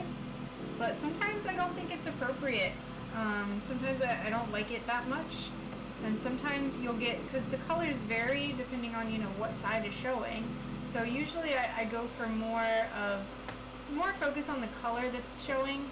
Sometimes you can see the waves in the glass, or the wisps. You can see it better on one side versus another. So that's usually what I focus on more than the texture. But for this one, I did have the textured side on the front just because I thought it would give some extra volume. It's the little antenna. You can't, like I said, you can't really see it, but the little antenna have this really cool texture that I think works perfectly for them.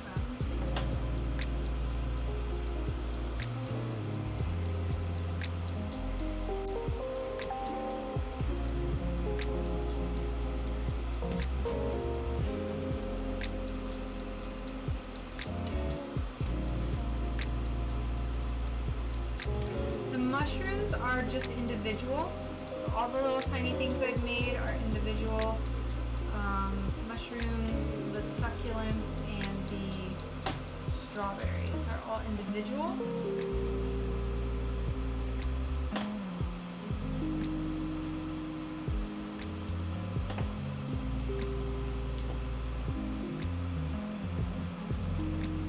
And the same thing with the feathers. Feathers are one of a kind. And I don't know if I'll be making more of those feathers, if I'm being honest. I like the deep space feather, but the glass that I used for all three of the feathers was like kind of the last I had of all the glass, which is why I was like, I think specifically I'm talking about the space themed feathers though. I can make more of the pink ones and the teal ones and stuff.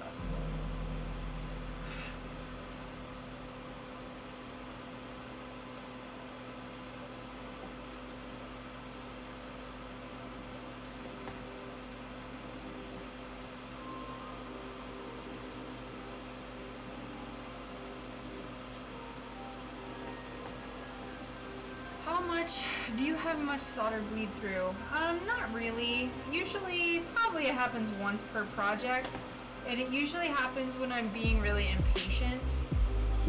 That's like when it happens most commonly, and I feel like it also like knows when I'm when I'm tired. And it'll start bleeding through when I'm like at my wit's end with something. It always knows. I'll tell you what.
If there's anything I need to smooth out, or if there's anything that I see that's looking a little wonky. God, this thing is massive for my standards. Just a monstrosity. I'm in love with her. I love this so much.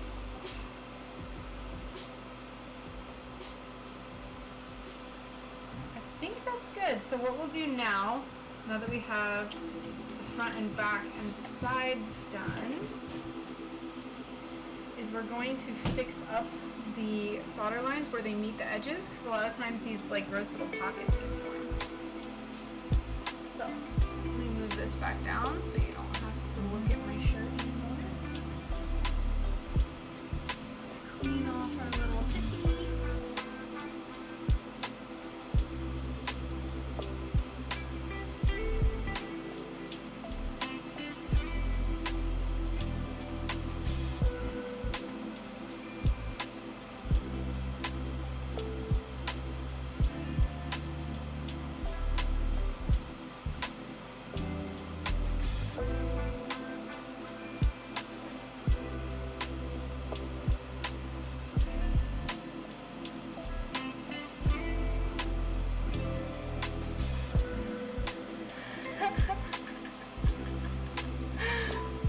Hello? Were you here for the SpongeBob song earlier? Oh, it was beautiful. Unfortunately for everyone, I don't sing. Otherwise, I would sing the song of my Sunbear Glasscraft people.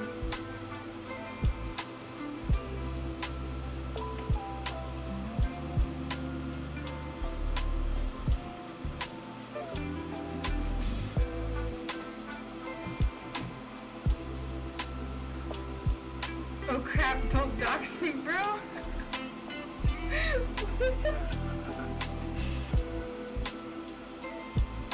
Love your work, thank you. I was wondering what kind of flux do you recommend? So the only flux I've ever used is gel flux, and this is the kind that I get, Classic 100.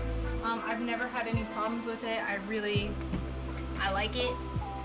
So that's what I use. And I guess what I recommend.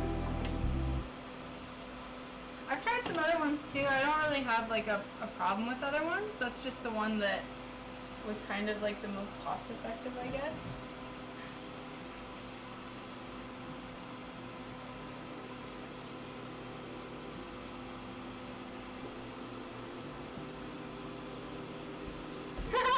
Yay! Thanks, CJ! Desmond 33. I know one Desmond. There's no way that this is the Desmond I know. Well, I guess it could be.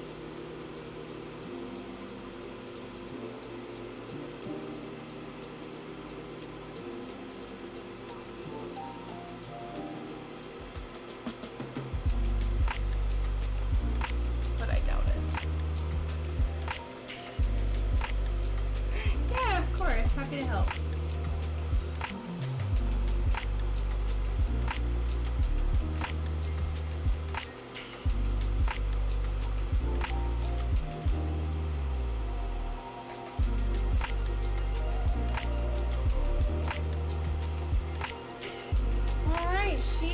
Looking divine. So what we're gonna do, all we have left now is we're going to attach our jump rings.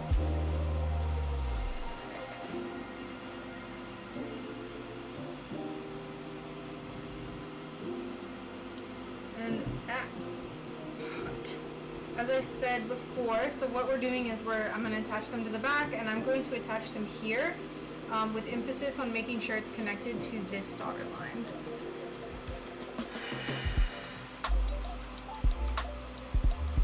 So what we're going to do is take our 16 gauge copper wire,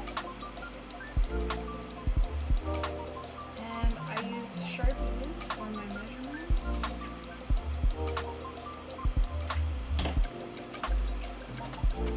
Is like actually making me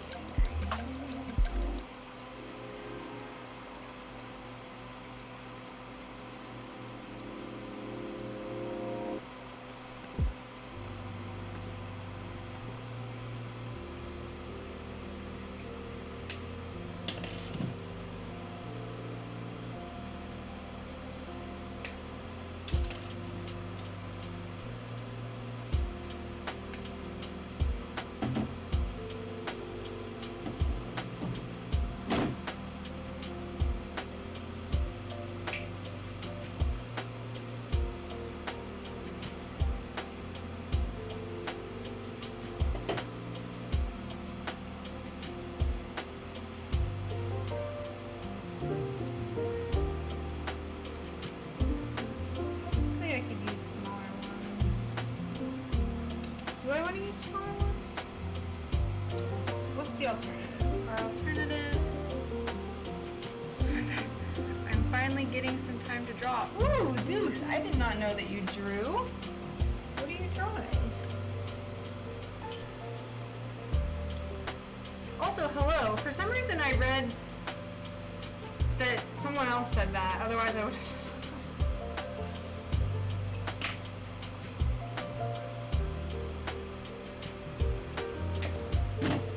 No, that's too small. Is it too small? That's too small. We'll use this one. But I don't like that this one got cut off, so we're gonna make another one.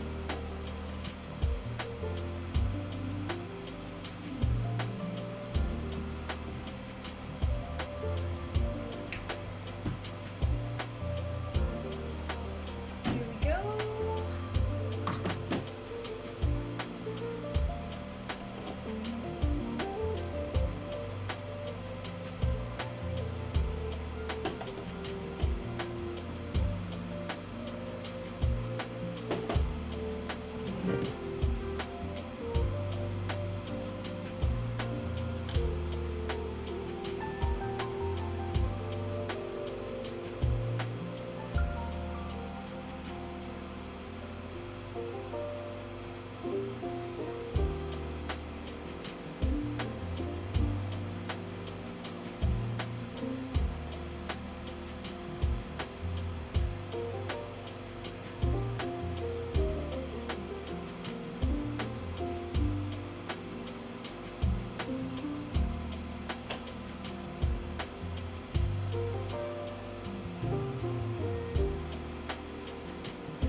I drew something just recently.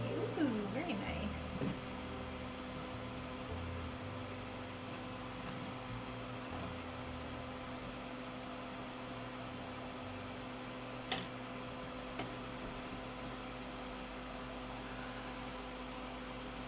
Yo, I am running out of steam.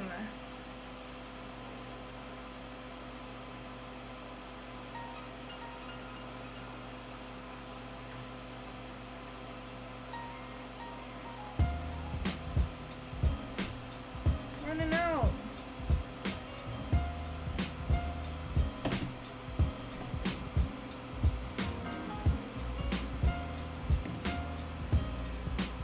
Alright, she's done. At least done to the degree that I can do on stream. I think everything looks good. Hello. Thanks for following. Welcome. So here's our moth, little baby moth, big baby moth. I'll be posting pictures of this. I'm gonna go watch this right now. I'm gonna go watch this whenever I wrap up, and then tomorrow I'll be applying the patina and polishing in the morning, and then I'll be taking 700 million pictures and then posting them all over social media and stuff. I'm so glad you like her. I'm so glad, what I was gonna do originally was do one big yellow eye spot and paint on the white and black. I'm so glad I chose to do it in separate pieces. I feel like it just adds so much more.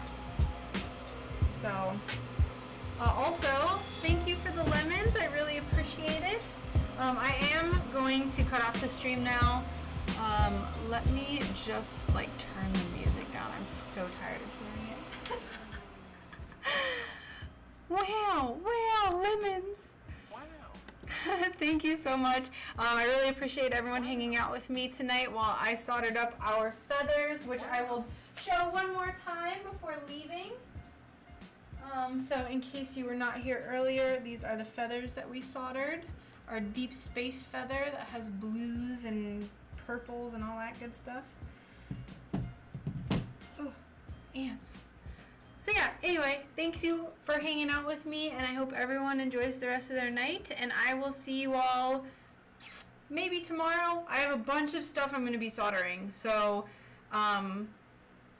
a lot, and I like doing stuff on stream because it helps like motivate me. So take care everyone, and I will see you, if not tomorrow, probably sometime before